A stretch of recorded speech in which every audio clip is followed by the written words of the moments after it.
আসসালামু আলাইকুম ওয়া রাহমাতুল্লাহি ওয়া বারাকাতুহু।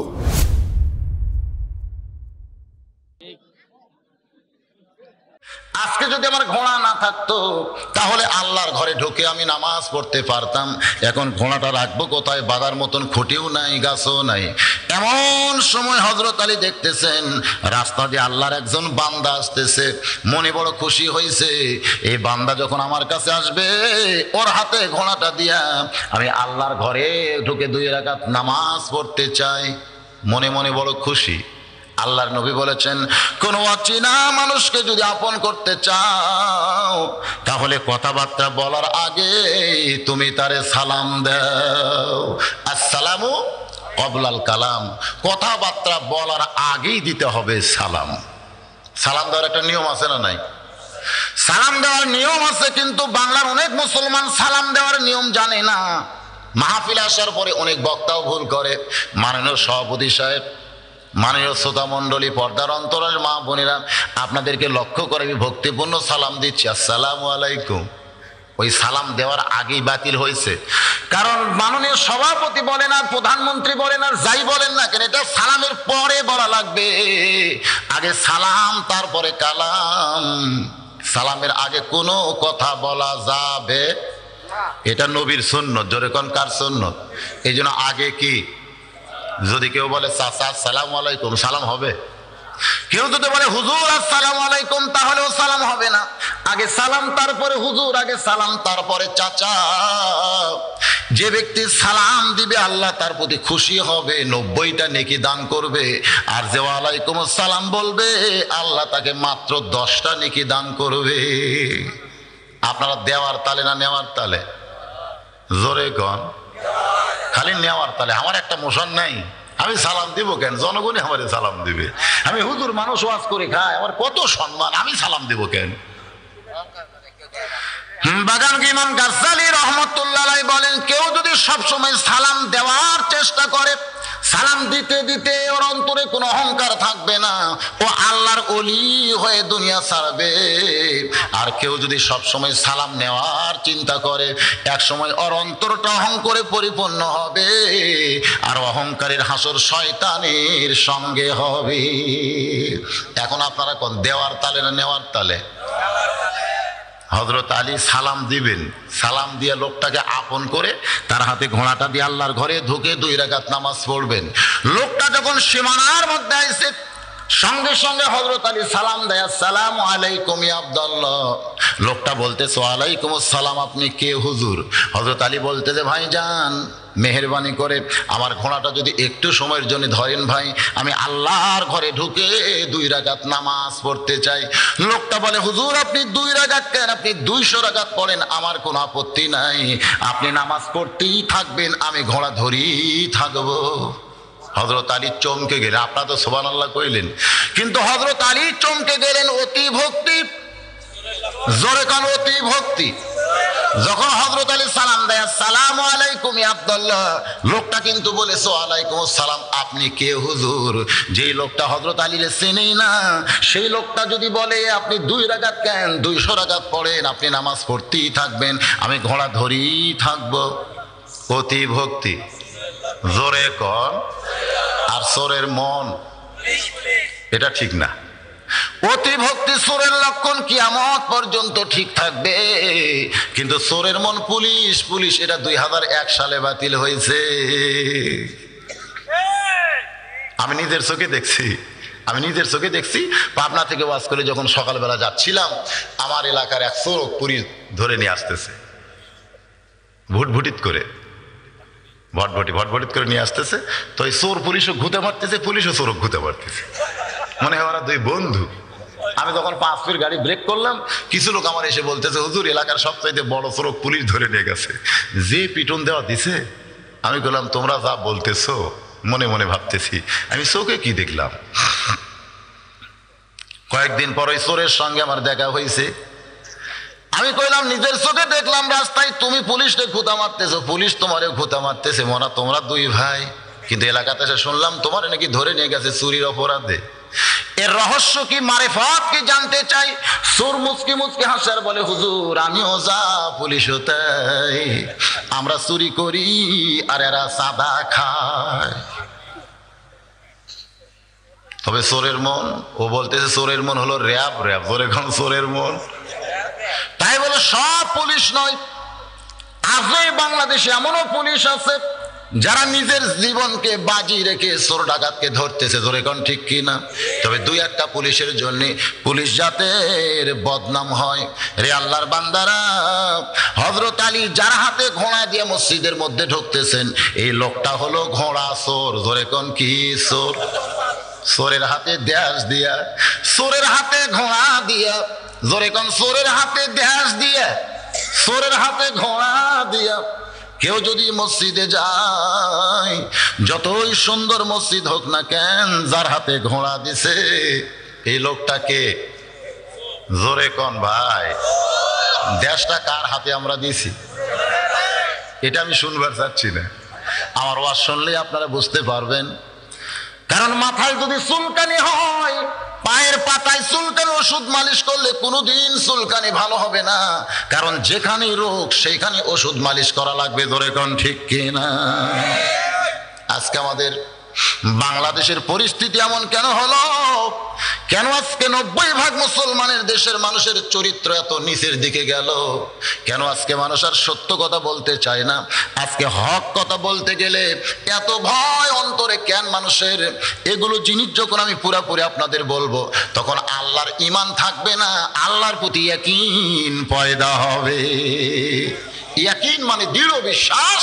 ইয়াকিন যদি কারো পয়দা হয়, সে অবশ্যই ঈমানের সাথে দুনিয়া ছাড়বে, জোরে কোন সুবহানাল্লাহ। আমরা কি ঈমানের সাথে দুনিয়া ছাড়তে চাই না?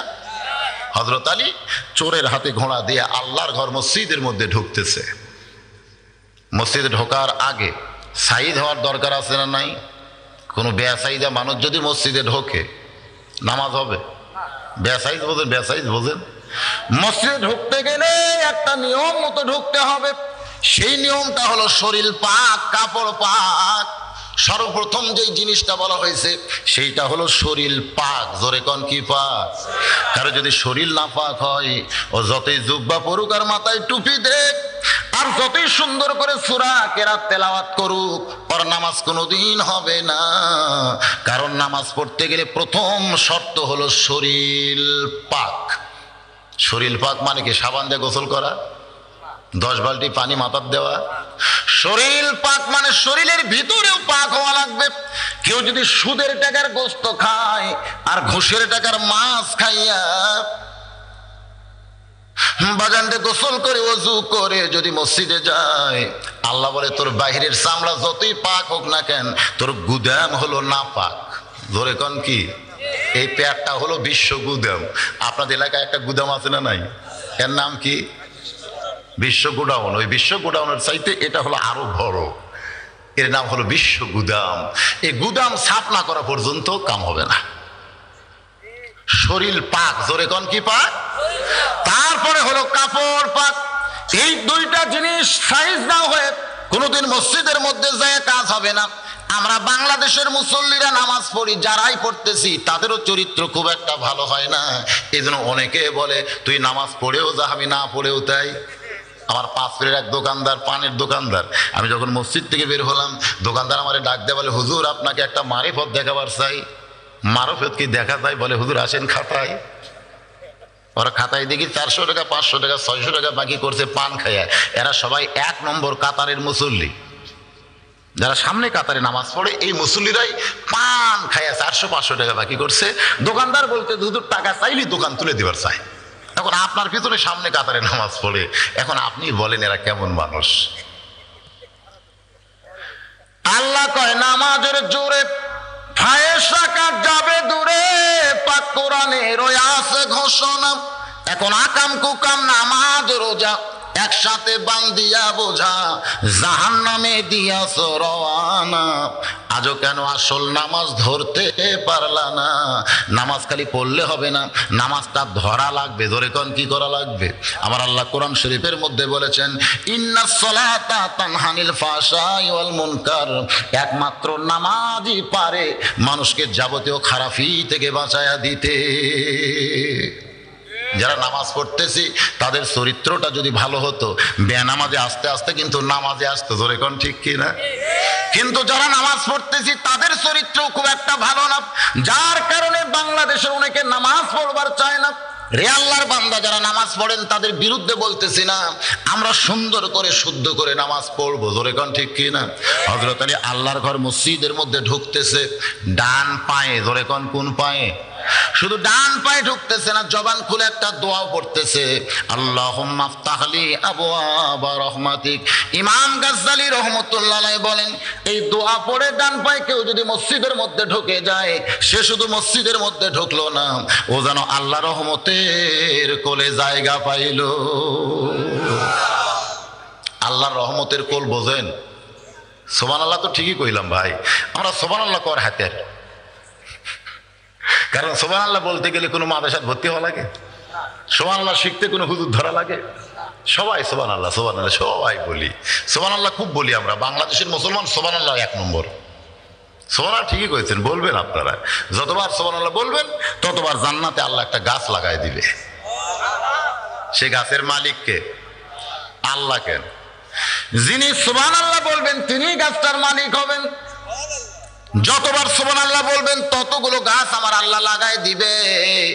এত বড় বড় গাছ আল্লাহ লাগাইবে, যে গাছের ছায়া অতিক্রম করতে তেজস্বী ঘোড়া লাগবে 500 বছর।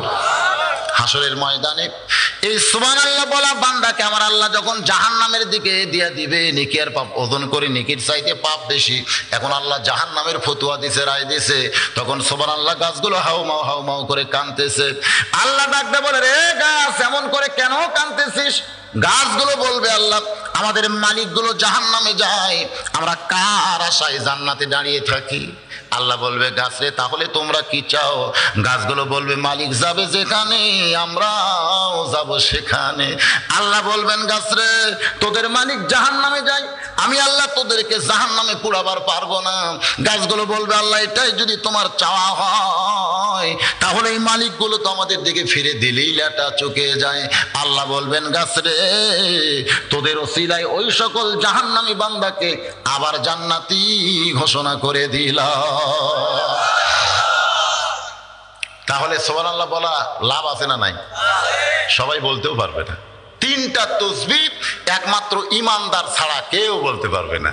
একটা হলো সুবহানাল্লাহ, একটা হলো আলহামদুলিল্লাহ, আর একটা হলো আল্লাহু আকবার। একমাত্র ঈমানদার যারা, তারা জবান খুলে বলবেই বলবে, সে যত গুনাহগার হোক, কিন্তু সুবহানাল্লাহ আলহামদুলিল্লাহ আল্লাহু আকবার বলবেই। কিন্তু যাদের ঈমান নাই, এদের এই জায়গাত একটা নফস এমন ভাবে আলাদা ভারী করে দিবে যারা মুখ খুলবে না। হযরত আলী আল্লাহর ঘরের মধ্যে ঢুকেই নিয়ত করছেন, চোরের হাতে ঘোড়া দিয়ে আল্লাহর ঘরের মধ্যে ঢুকি হযরত আলী নিয়ত করছেন। কিসের নিয়ত? জোরে কোন, আরো জোরে কোন। আমরা মসজিদের মধ্যে ঢুকি তো নামাজ পড়ার জন্যই, এই জন্যই আপনারা বলতেছেন হযরত আলী মসজিদের মধ্যে ঢুকি নামাজের নিয়ত করলেন। কিন্তু আল্লাহ কোরআন শরীফের মধ্যে বলেছেন, কদ আফলাহা মান তাযাক্কা ওয়া যাকারা ইসমা রাব্বিহি ফাসাল্লা। মুসল্লি হওয়ার আগে তোমাকে 3টা কাজ করা লাগবে। জোরে কোন, কয়টা? আমার আল্লাহ বলছেন, সফলতা যদি অর্জন করতে চাও তাহলে তোমার অন্তরের দিকে তুমি একবার তাকায় দেখো, নামাজ পড়ার পজিশনে তুমি আছো কিনা। 2 নম্বর হলো আল্লাহর জিকির করতে হবে, তারপরে তুমি মুসল্লি হও। আগে হলে চলবে না, কারণ সাইকেলের পেডেল মারতে মারতে মারতে মারতে কেউ যদি পেডেল বন্ধ করে দেয়, আপনারা বলেন সাইকেল যায় কি যায় না? কেন যায়? আগে পেডেল মারার কারণে সাইকেলের মধ্যে এমন একটা গতি তৈরি হয়েছে, আপনি পেডেল বন্ধ করলেও সাইকেল অনেক দূর যাবে।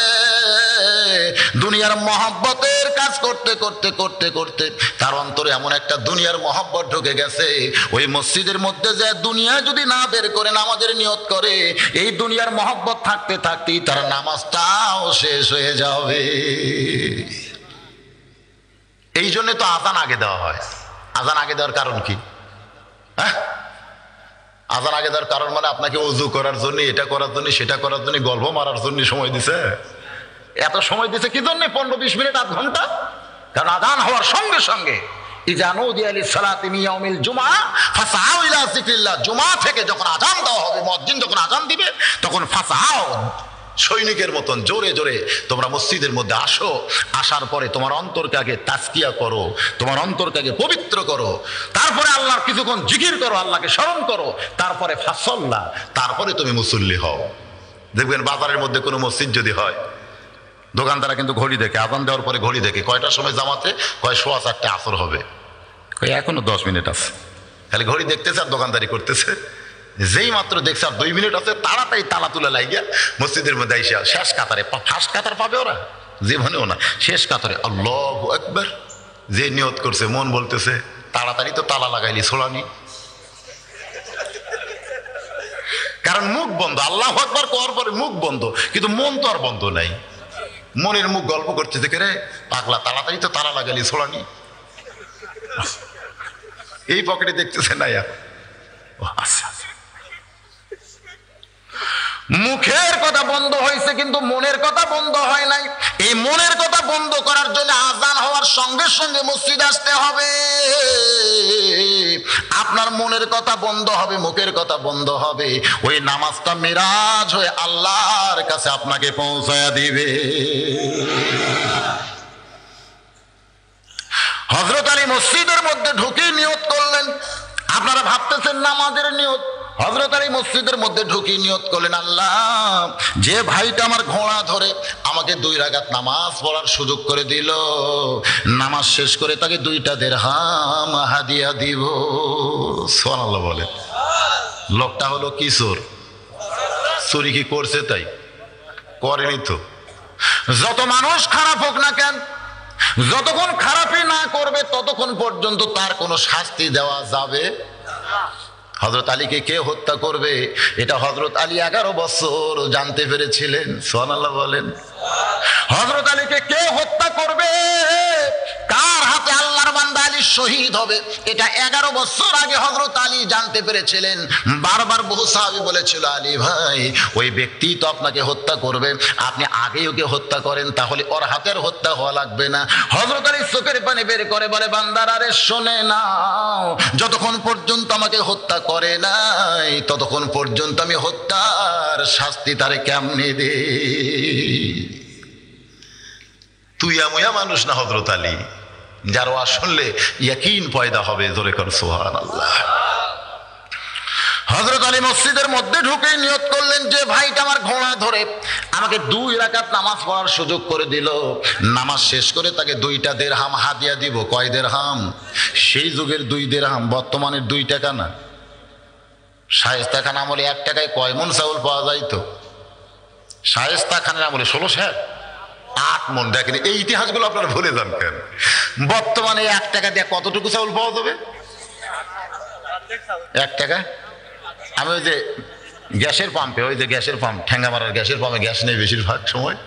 একদিন এক ফকির এসে আমাকে বলতেছে, হুজুর একটু সাহায্য করেন। আমি বললাম, সব ফকির ভিক্ষা চাই, তুমি সাহায্য কেন? বলে, সাহায্যের মাপ একটু বড়। আমি পকেট থেকে 2 টাকা বের করে তখন দিচ্ছি, ফকির বলতেছে, হুজুর এই গাড়ি ভাড়া নিছেন না কিনছেন? আমি বললাম, কেন ভাই? বলে, আমিও যে আপনিও তাই, আপনার মনটা একটু বড় হওয়া দরকার না? আপনি গাড়ির চড়ে বেড়ান আর 2 টাকা ফকির ভিক্ষা দেন। আমি পকেট থেকে 10 টাকা বের করলাম, ফকির বলতেছে, আপনাকে সালাম, দরকার না।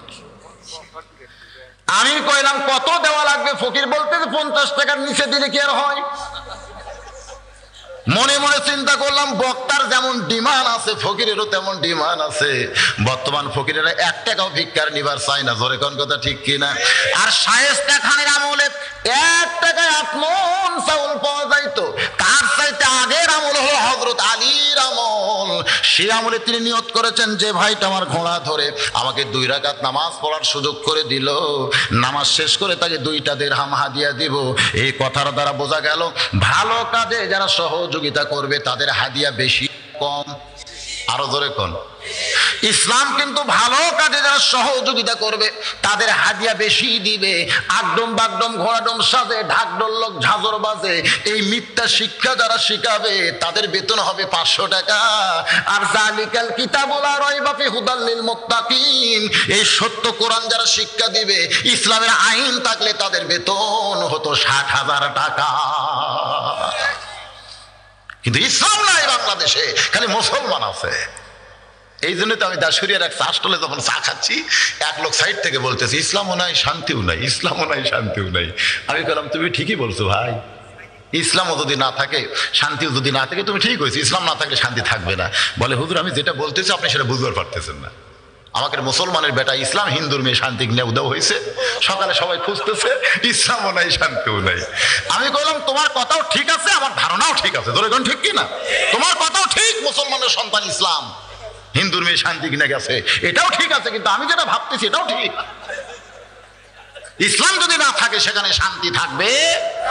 আমাদের বাংলাদেশে ইসলাম আছে, এই জন্য বাংলাদেশের শান্তি নাই। যতই শান্তির জন্য চর্চা করা হোক 1 ইঞ্চি জায়গার উপরে শান্তি প্রতিষ্ঠা হবে না যতক্ষণ পর্যন্ত ইসলাম প্রতিষ্ঠা না হবে। জোরে কোন কথা ঠিক কিনা?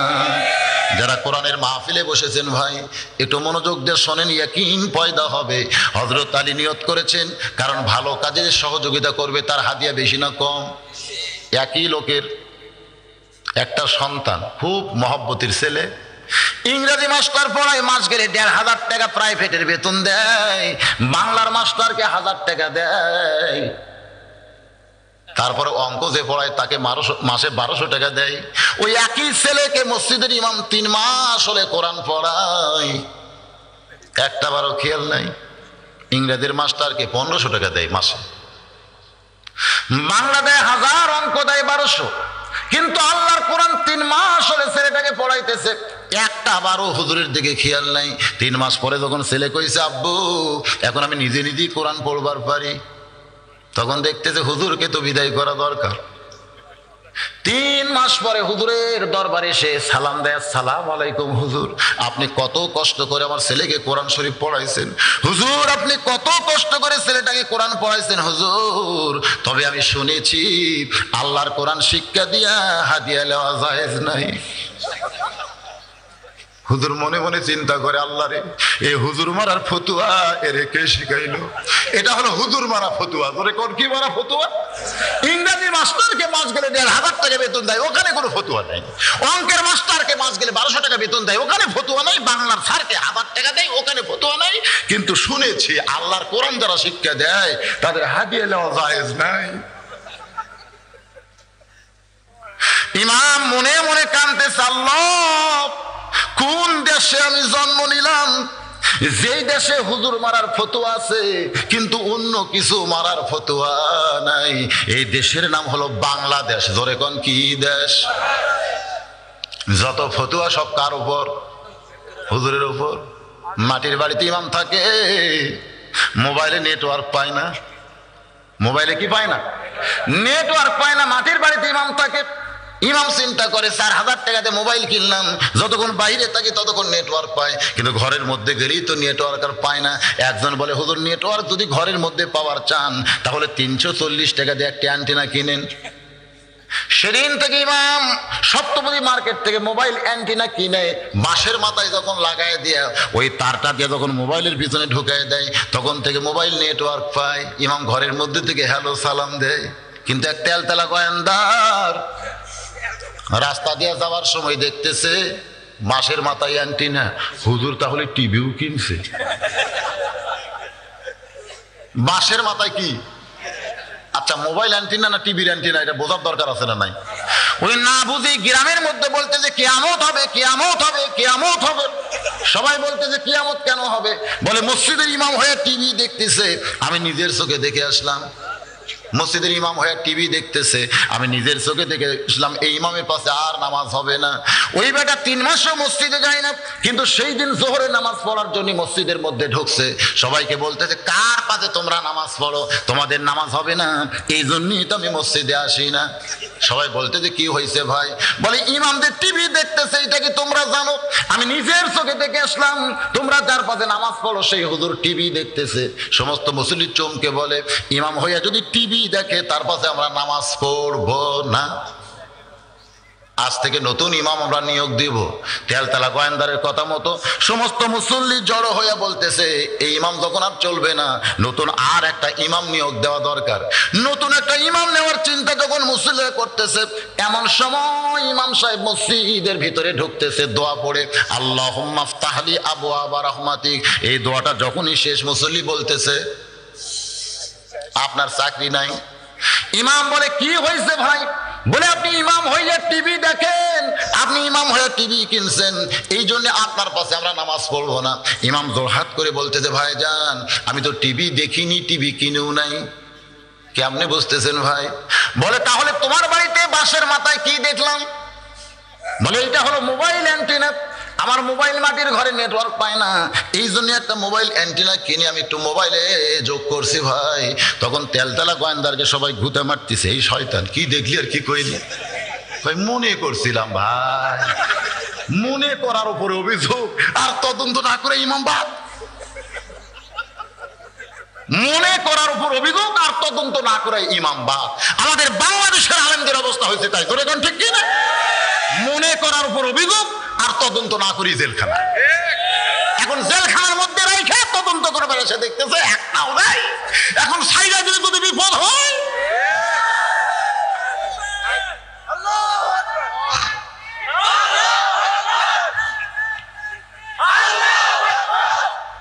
এটা তকবীরের সাইজ না, মরদের তকবীর হবে। পুরুষ মানুষ তকবীর দিতে, মেয়ে মানুষের লাগাল পর্দা নাই, যা আসতে কবে লিল্লাহে তাকবীর, লিল্লাহে তাকবীর, আল কোরআনের আলো। কি কইলে? আপনারা ঘরে ঘরে কইছেন।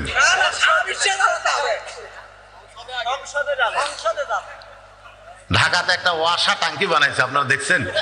ঢাকায় ওয়াসা একটা টাঙ্কি বানাইছে, যে টাঙ্কির মধ্যে 2 কোটি লিটার পানি আটে। এত বিশাল একটা ওয়াসা টাঙ্কি বানাইয়া ঢাকার সমস্ত বাসায় পানি সাপ্লাই দিছে।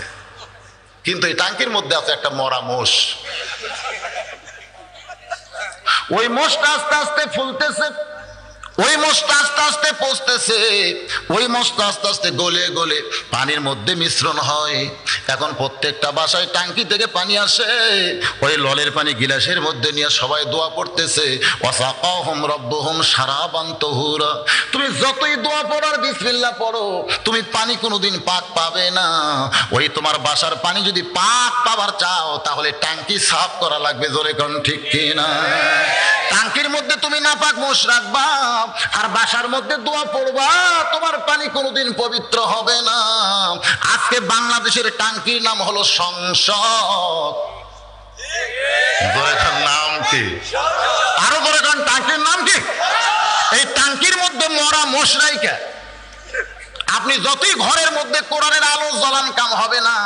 এই জন্য যখনই স্লোগান দেবেন আল কোরআনের আলো সংসদে জালো, জোরে কোন ঠিক কিনা? তুমি যদি পবিত্র পানি পাওয়ার চাও, আগে টাঙ্কি সাফ করো। জোরে কোন কি সাফ করো? টাঙ্কি সাফ থাকলে পানি পবিত্র পাওয়া যাবে। আমরা বাংলার মুসলমান ঘরের মধ্যে কোরআন পড়ে কোনো লাভ পাচ্ছি না ভাই। ওই সংসদের মধ্যে আমরা আল্লাহর কোরআনের আইন চাই। জোরে কোন কি চাই? এই জন্য সবাই বলতে হবে, যারা যুবক আছো বাবা, কোরআনের পক্ষে যদি আজকে তোমরা স্লোগান দিবার পারো, এই স্লোগানটা জান্নাতের দরজা তোমাদের জন্য আল্লাহ খুলে দিবে।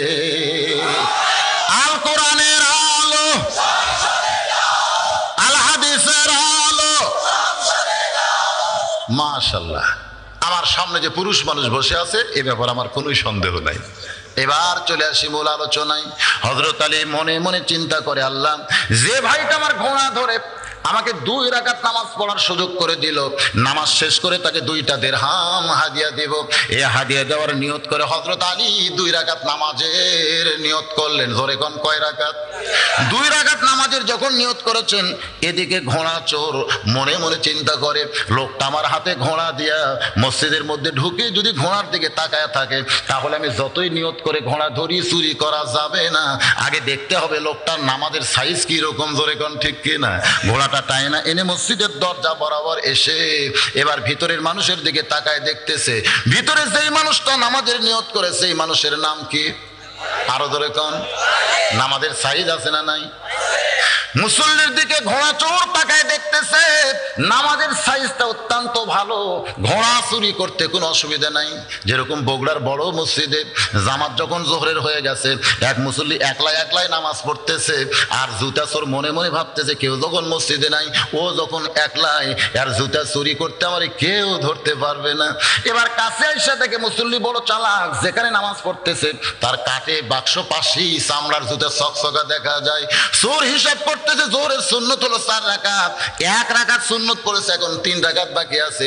ও 3 রাকাত পড়তে পড়তে জুতা নিয়ে 7 মাথা পাড়ি দিব, এই মনে করে চোর যেই জুতায় হাত দিছে, ও নামাজ বাদ দিয়ে খপ করে চোরের হাত ধরছে। চোর বলতেছে, ভাই আপনি তো নামাজ পড়তেছেন। নামাজি বলতেছে, আমার মুখ আছে কাবার দিকে, চোখ আছে জুতার দিকে, তুই যতই চেষ্টা কর আমার জুতা চুরি করবার পারবি না। একজন হলো জুতা চোর, আর একজন হলো নামাজ চোর। এই 2 চোরের মধ্যে বড় চোর কে?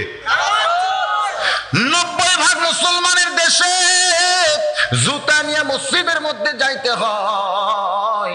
চোরের বিধান আল্লাহর কোরআনের মধ্যে আছে না নাই? জোরে কোন আছে না নাই? যদি সেই বিধান আজকে সংসদে চালু করা হতো, আপনার 1000 টাকার জুতা নিয়ে মসজিদের মধ্যে ঢোকা লাগতো না। সোনার টোপলাও যদি মসজিদের দরজায় রাখতেন, কেউ কোনোদিন হাত দিয়া স্পর্শ করতো না। রে আল্লাহর বান্দারা, হযরত আলী মসজিদের মধ্যে ঢুকে যখন নিয়ত করলেন, ঘোড়া চোর তাকায় দেখতেছেন আমাদের সাইজটা কেমন, যে ব্যক্তি নামাজ পড়তেছে তার নাম কি? আরো জোরে কোন। আল্লাহর নবী বলেছেন, জিহাদের ময়দানে আমার আলীর সঙ্গে কেউ পারবে না। এটা যখন মক্কার কাফের বেঈমানেরা শুনতে পায়, তখন তারা চিন্তা করলো, ইসলামকে ঘায়েল যদি করবার চাও, আলীকে ঘায়েল করা লাগবে। আলী যতদিন পর্যন্ত ঘায়েল না হবে, ততদিন পর্যন্ত ইসলাম ঘায়েল করা যাবে। কারণ তখনকার যুগের যুদ্ধের নিয়ম ছিল, আলীর সেনাপতি হইয়া সবার সামনে থাকতো, আর আলীর পিছনে যারা থাকতো সবাই হতো নবীর সাহাবী মুসলমান। হযরত আলী বলতেন, এই নবীর সাহাবী আমার ভাইরা, তোমরা আমার পিছনে পিছনে আসো, আর আমি সবার সামনে গিয়ে কাফেরদেরকে সাইজ করবার চাই। জোরে কোন সুবহানাল্লাহ। হযরত আলী মানুষটা কিন্তু খাটো ছিল, কিন্তু তার রাস্তা চলে এত দ্রুতগামী, তিনি সবার আগে সেনাপতি হয়ে যুদ্ধ শুরু করতেন, আর আলীর পিছনে থাকতো সবাই নবীর সাহাবী মুসলমান। কাফের বেঈমানরা চিন্তা করতেছে, ইসলাম ঘায়েল করতে গেলে আলীকে ঘায়েল করা লাগবে। এই জায়গা শুরু হলো রে।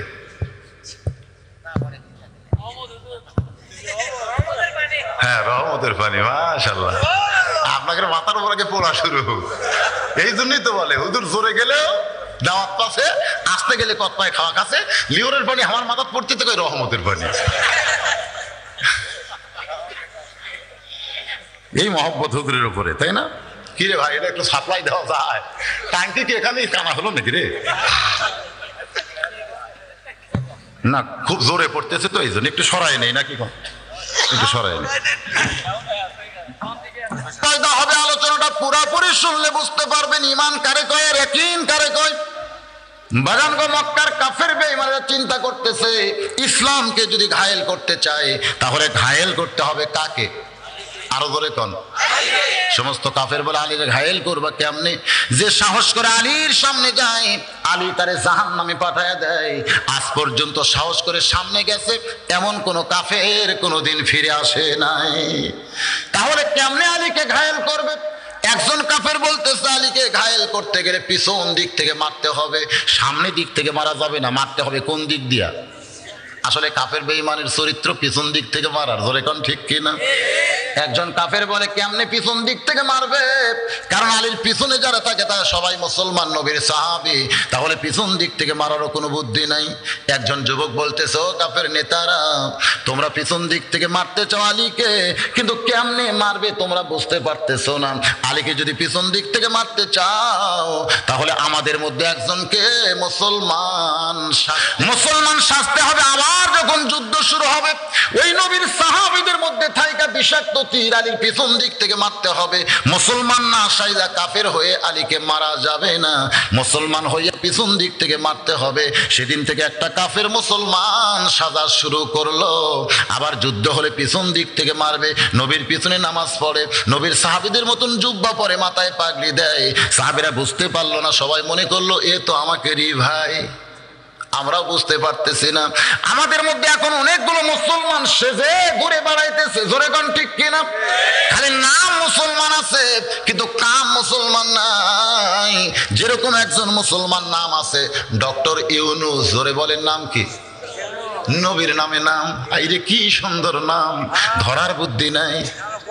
নবী ইউনূস নবীরে খাইলো মাছেতে গিলিয়া, ফেরেশতা পাঠাইলেন আল্লাহ ইসমে আজম দিয়া, দমে দমে সে হরদম পড়ছে ইসমে আজম, মাছের উদর হইতে বাঁচাইলো প্রাণ। জোরে কন আল্লাহু আল্লাহু, তুমি জাল্লে জালালুহু, শেষ করা তো যায় না গে তোমার গুণগান। নামটা কি? ইউনূস নবী। জোরে কন কি নাম? বর্তমানে গ্রামীণ ব্যাংকের যিনি প্রতিষ্ঠাতা তার নাম কি? নাম নবীর নামে নাম, মুসলমান নাম, কিন্তু কামটা হলো শয়তানের কাম। জোরে কাম কি কাম? এই বাংলাদেশে অশান্তির বীজ কিন্তু বপন করেছে ডক্টর ইউনূস, অথচ শান্তিতে নোবেল পুরস্কার পাইছে। এই নোবেল পুরস্কার কি সৌদি আরব দিছে? কোন দেশ দিছে? সৌদি আরব যদি দিত, যদি ইরাক দিত, ইরান দিত, মুসলমান কোন রাষ্ট্র দিত, তাহলে বুঝতে পারতেন ডক্টর ইউনূস শান্তি প্রতিষ্ঠা করছে। কিন্তু যখন খ্রিস্টান ইহুদি দিছে তখন বুঝতে হবে, নবী বলেছেন মুসলমানের সবচাইতে বড় দুশমনের নাম হলো খ্রিস্টান আর ইহুদি। এই খ্রিস্টান ইহুদি যখন কোনো মুসলমানকে ধরে মুসলমানের সাহায্য করবার চায়, ওই ব্যক্তির কিন্তু শুধু মুসলমান নাম থাকে, ওর চরিত্র সব খ্রিস্টান ইহুদির মতন হইয়া যায়। নাম খালি মুসলমান, আছে না নাই? এরা কিন্তু মুসলমান সাজা ঘুরে বেড়ায়। আমাকে ঠ্যাং ভাঙ্গাও কমজোরি না? ঠ্যাং ভাঙ্গা বুঝতে পারতেছেন না? বগুড়া ঠ্যাঙ্গা মারা, ওরে বাবা, ঠ্যাঙ্গা মারাও কিন্তু কমজোরি না। নাম কি সুন্দর, হোসনে আরা, হোসনে আরা। কিন্তু তলে তলে কাম কি করতেছেন সেটা জান ভাই? তো একটা পীর সাহেব হই আবার দরবারও চলাইতেছে, রে আল্লাহর বান্দা ওয়াতাওয়াসাউ বিল হক। হক কথা যদি আমরা না বলি, আল্লাহর নবী বলেছেন যে বক্তা হক কথা বলবার পারবে না ওই বক্তার ওয়াজ না করাই ভালো। জোরে কোন কথা ঠিক কি না? একটু মহব্বত করে কথাগুলো শোনেন। এবার কাফের মুসলমান সাইজা, জোরে কোন কি সাইজা? মুসলমান সাইজা যুদ্ধ যখন শুরু হলো, বিষাক্ত তীর ওই হযরত আলীর পিছন দিকে যখন মাইরা দিছে, এই তীরের খাঁজটা পিঠের গোস্তের মধ্যে ঢুকে যায়। জিহাদে মুসলমানের বিজয় হলো, কিন্তু হযরত আলীকে আর খুঁজে পাওয়া যায় না। নবী বললেন সাহাবীরা রে, আমার আলী কোন জায়গায় গেল একটু জানতে চাই। সাহাবীরা খুঁজতে খুঁজতে দেখে জিহাদের ময়দানে হযরত আলী উপর হয়ে পড়ে আছে। একজন সাহাবী দৌড়ে এসে বলে, নবীজি আসাদুল্লাহিল গালিব, হযরত আলী জিহাদের ময়দানে পড়ে আছে। কেন পড়ে আছে? বলে আলীর পিছন দিকে একটা তীর আমরা দেখতে পাইলাম। নবী চমকে গিয়ে বলেন, কেমনে কেমনে কেমনে? আলী থাকে সবার সামনে, আলীর পিছনে থাকে মুসলমান, তাহলে আলীর পিছন দিকে তীর কে মারলো রে? কোন মুসলমান মারছে? এমন সময় জিবরাইল আমিন দাঁড়িয়ে বলে, ইয়া রাসূলুল্লাহ, কোন মুসলমান সাহাবীদের সন্দেহ করবেন না, আলীকে পিছন দিক থেকে যে তীর মারছে কোন মুসলমান নবীর সাহাবী মারে নাই। যে মারছে সে দীর্ঘদিন মুসলমানের মধ্যে থেকে মুসলমান সাইদা আলীকে ঘায়েল করে ইসলামকে ঘায়েল করার জন্য তীরটা মারছে।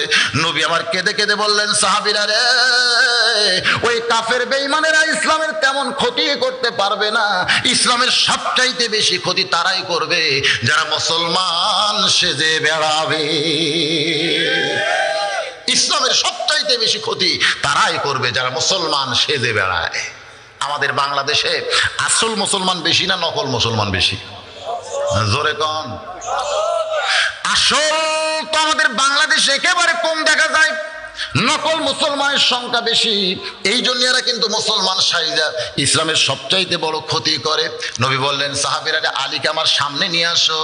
যখন হযরত আলীকে নবীর সামনে নিয়ে আসা হয়, যখন তীরটা ধরে হাত দিয়েছে টান, হযরত আলী এত জোরে চিৎকার মারছে, সঙ্গে সঙ্গে নবী আমার কলিজার মধ্যে হাত ঢুকায় দেয়। সাহাবীরা বললেন, ইয়া রাসূলুল্লাহ, আলীর পিঠের টেনে টান দিলাম, কিন্তু কিন্তু আপনি কলিজার মধ্যে হাত দিয়ে কেন কাঁদতেছেন গো নবী জানতে চাই। আল্লাহ নবী বললেন, সাহাবীরা রে, এই আলী আমার কলিজার টুকরা। কারণ আমার আল্লাহ বলেছেন, আমার বান্দা সমূহের ভিতরে সবচাইতে যুবক বান্দাকে আমি আপনার ফাতেমার জন্য কবুল করেছি।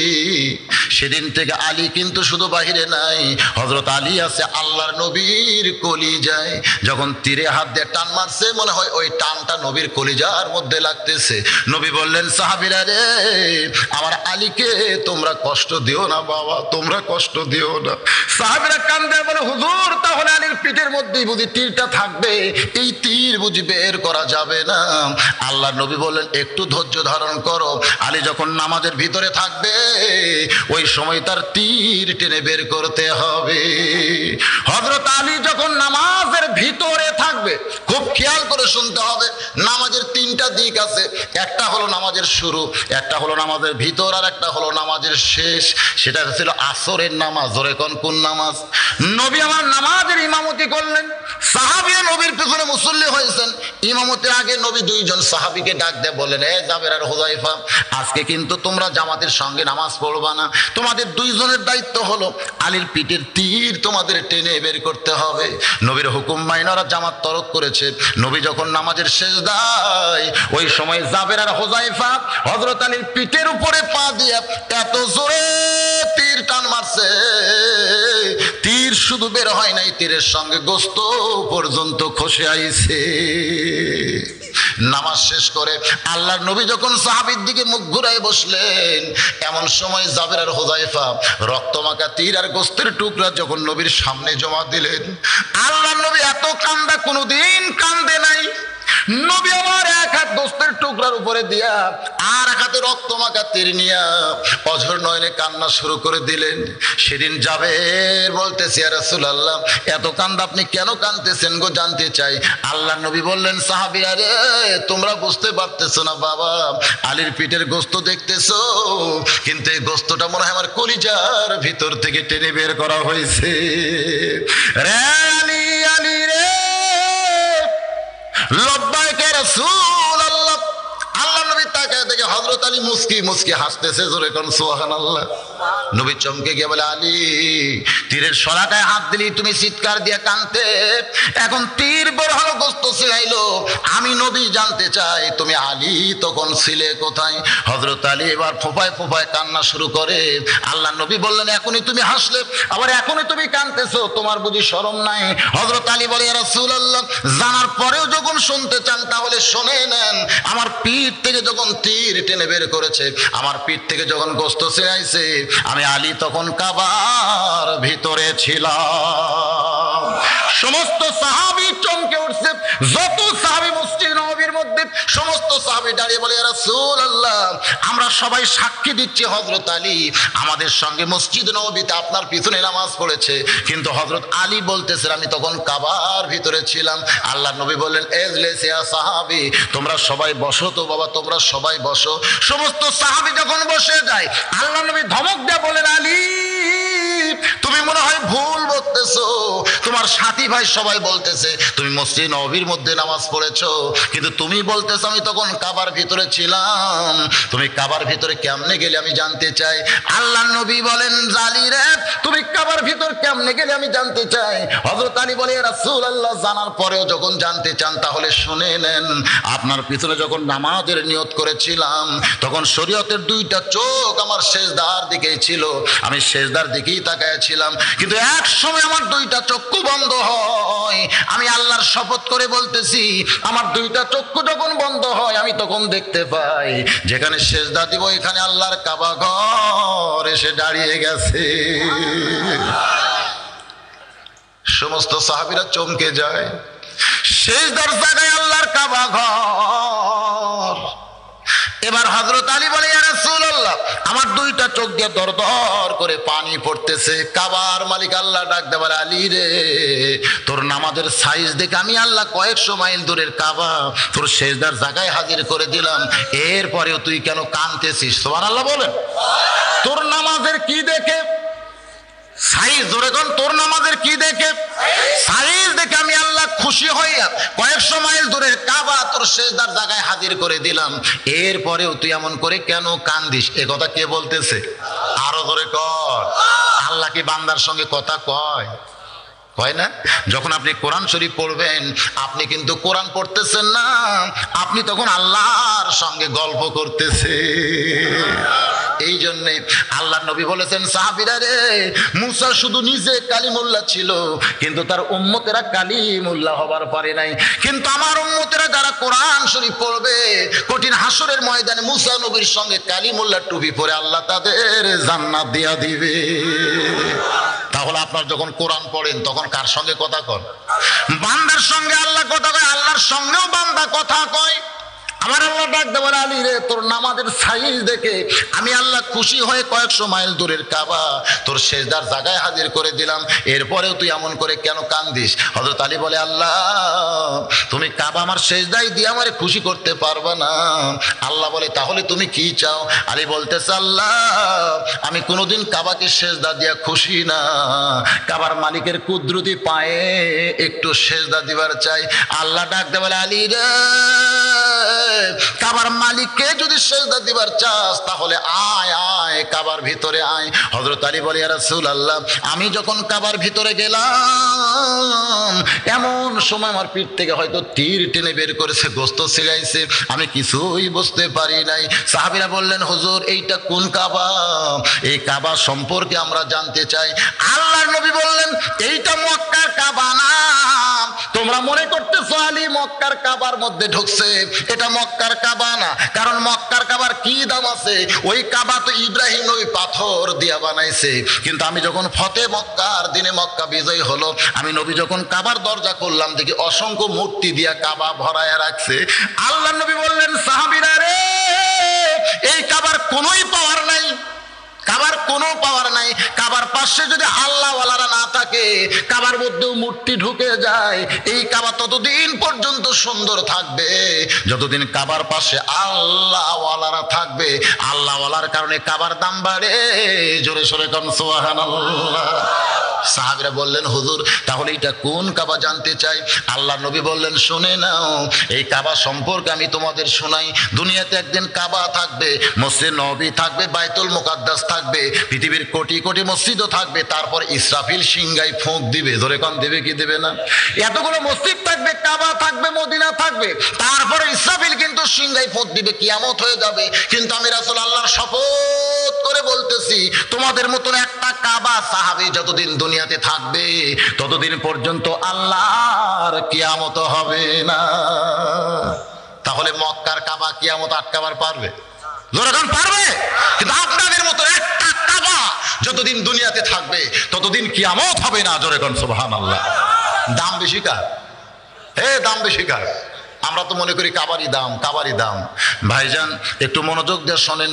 ঘোড়া চোর এবার দরজা থেকে তাকায় দেখতেছে ভিতরে যে মানুষটা নামাজ পড়তেছে, নামাজের সাইজ কি?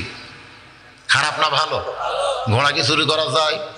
গোটা দুনিয়া যদি চুরি করা যায় তাও কি আলী জানতে পারবে? জোরে কোন জানতে পারবে। কারণ নামাজের ভিতরে আলী দাঁড়িয়ে গেছে, নামাজের বাহিরে নাই। 2 রাকাত নামাজের ভিতরে যখন হযরত আলী এবার ঘোড়া চোর সমানে ঘোড়া টানতেছে, কিন্তু ঘোড়া নড়তেছে না। ঘোড়ার 4টা পা বালির মধ্যে ঢুকে গেছে। চোর পিছনে এসে ঘোড়া ধাক্কা দেয়, ঘোড়া সামনে যায় না, সামনে গিয়ে লাগাম ধরে টানতেছে, তারপরে ঘোড়া যায় না। ঘোড়া চোর মনে মনে চিন্তা করে, এত আশা করে চুরি করার নিয়তে ঘোড়া ধরলাম, এরপরেও যখন ঘোড়া টানি যায় না, ধাক্কা দিলেও সামনে যায় না, এই ঘোড়া তো চুরি করা যায় না। কোন ঘোড়া ধরলাম রে, কোন ঘোড়া ধরলাম? কারণ ঘোড়া হযরত আলী রে চিনে, কিন্তু ঘোড়া ধরা মানুষ আলী রে চিনে না। সুবহানাল্লাহ। চিনা চিনির একটা ব্যাপার আছে না নাই? যেমন নমরুদের আগুন, চুলার আগুন কিন্তু ইব্রাহিম নবীকে চিনে। জোরে কর সুবহানাল্লাহ। কিন্তু নমরুদ আগুনকে চিনে না।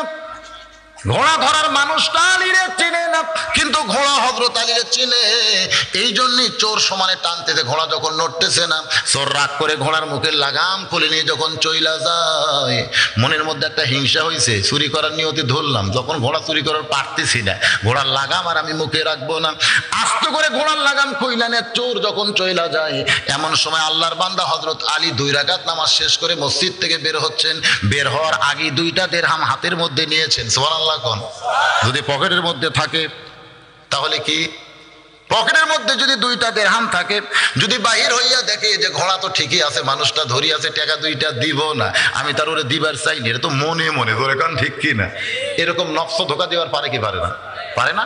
আমাদের পকেটে যদি টাকা থাকে আর যদি বলি আল্লাহর কাছে দেন, আল্লাহ দেন, মন কয় দেশ না রে, এ টাকা তুই, এ টাকার মালিক তো তুই, দিবি কি জন্যে? বলে না এরকম?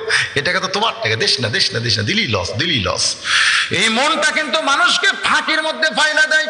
হযরত আলী এই জন্য 2টা দিরহাম হাতের মধ্যে নিয়ে আল্লাহর ঘর মসজিদ থেকে বের হচ্ছেন। মসজিদ থেকে বের হওয়ার একটা নিয়ম আছে না নাই? কোন পায়ে? শুধু বাম পায়ে বের হলে হবে না, জবান খুলে একটা দোয়াও পড়া লাগবে, আল্লাহুম্মা ইন্নী আসআলুকা মিন ফাদলিক। হযরত আলী যখন মসজিদ থেকে বের হচ্ছেন সরাসরি ঘোড়ার দিকে তাকাই নাই, কারণ আল্লাহ বলতেছে মুমিন পুরুষ যারা হবে তারা যখন রাস্তা চলবে তখন তাদের নজর থাকবে কোন দিকে? জোরে কোন? পায়ের দিকে, নিচের দিকে। কুল্লিল মুমিনিনা ইয়াগুদ্দু মিন আবসারিহিম। আল্লাহ কোরআন শরীফের মধ্যে বলেছেন মুমিন পুরুষ যারা হবে তারা যখন রাস্তা চলবে তখন তাদের নজর থাকবে মাটির দিকে। মাটির দিকে তাকায় যদি প্রত্যেকটা মুমিন পুরুষ রাস্তা চলে, আর রাস্তা দিয়ে যদি শাবনুর পপি ঘুরে বেড়ায়, লাভ আছে? এই মেয়েরাদের রাস্তায় সাইজ হয়ে ঘরে, কি জন্য ঘরে জানে? কি জন্য ঘরে? যদি মেয়ে সুন্দরী হয়ে কেবল সেই রকম সাইজ হয়ে রাস্তায় ঘুরতেছে, কিন্তু একটা পুরুষও তাকায়নি।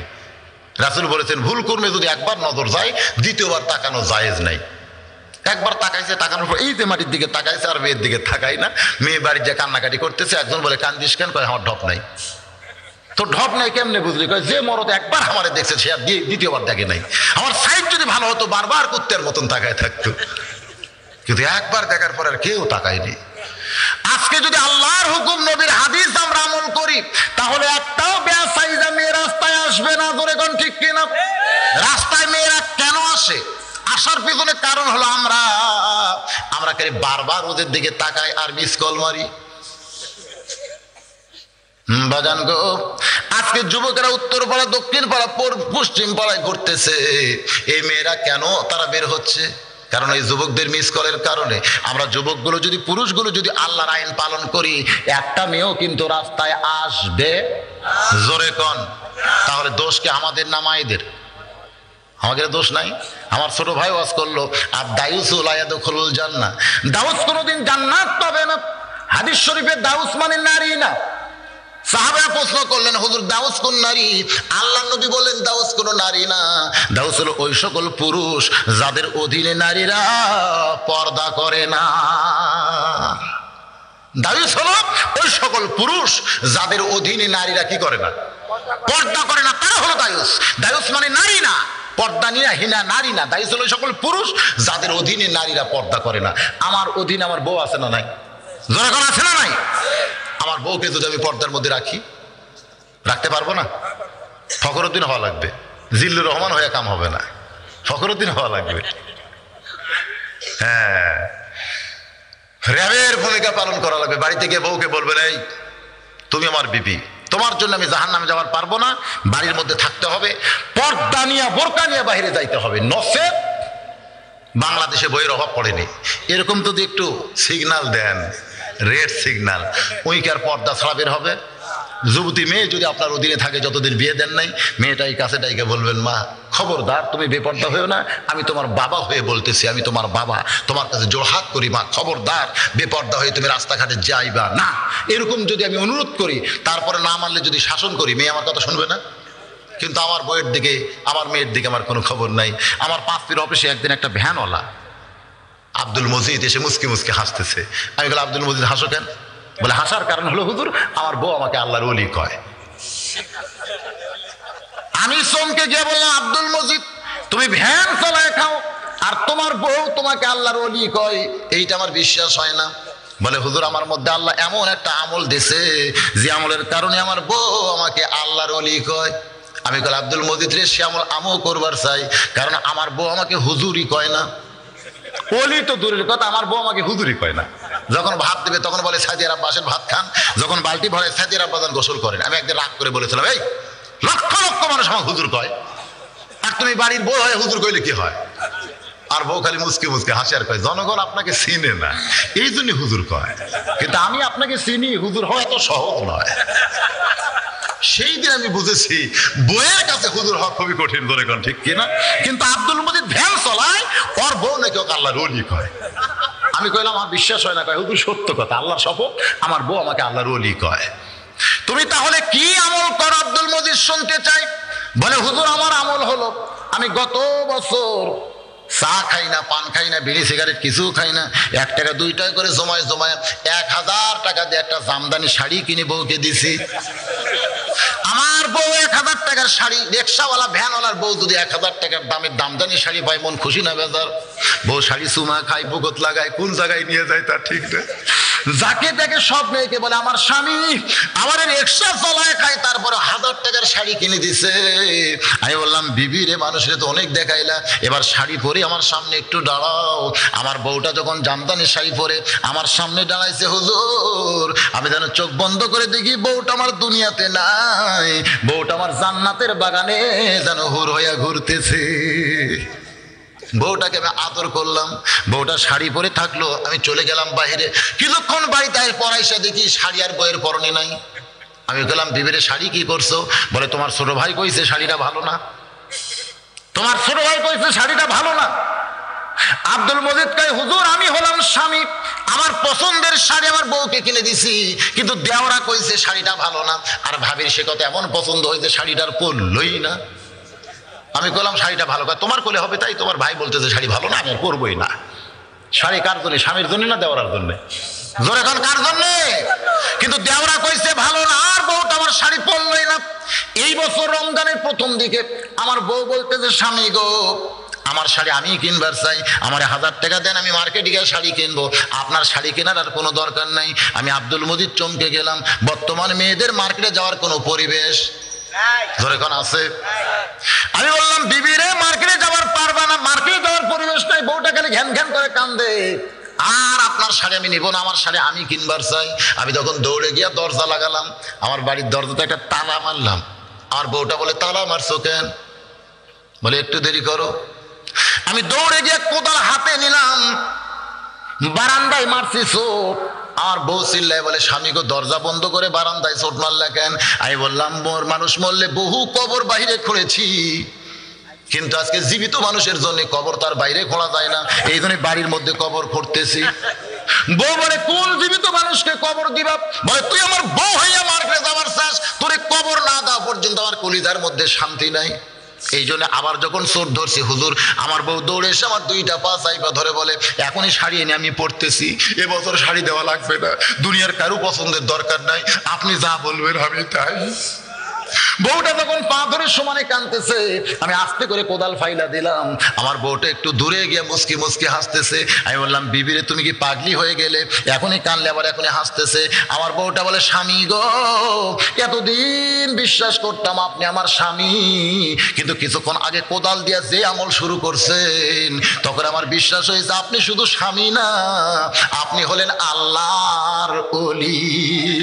আপনার মতন স্বামী যেই বাড়িতে আছে ওই বাড়ির বউয়ের কোনোদিন বেপরদা হওয়ার সুযোগ নাই, ওই বাড়ির বউ কোনোদিন মার্কেটে যাওয়ার পারবে না। আমি বললাম আব্দুল মজিদ রে এইটাই বুঝি তোমার আমল? বলে হুজুর আর একটা আমল আছে, মাপে 2 হাত।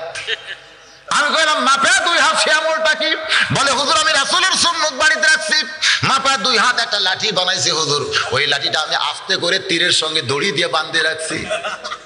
যখন আমার বউটা এদিক সেদিক ব্যাকা হয়ে হাঁটতেছে, আমার কথার সঙ্গে খুব একটা কথা মিলতেছে না, তখন আমি আস্তে করে লাঠিটা পায়রা নিয়ে আসা, মাথায় সরষের তেল সেই দিন আর আমি দেই না, ওই তেলটা আমি লাঠির উপর দেওয়া শুরু করি। বউটা চমকে বলে স্বামী গো লাঠি তেল দিচ্ছেন কেন? আমি বলি মনে হয় লাঠি লাগতে পারে, এই জন্যই লাঠি তেল দিয়ে রাখতেছি। বউ জোর হাত করে বলে লাঠি লাগবে না, লাঠি লাগবে না, যেখানকার লাঠি সেখানে রাইখে দেন।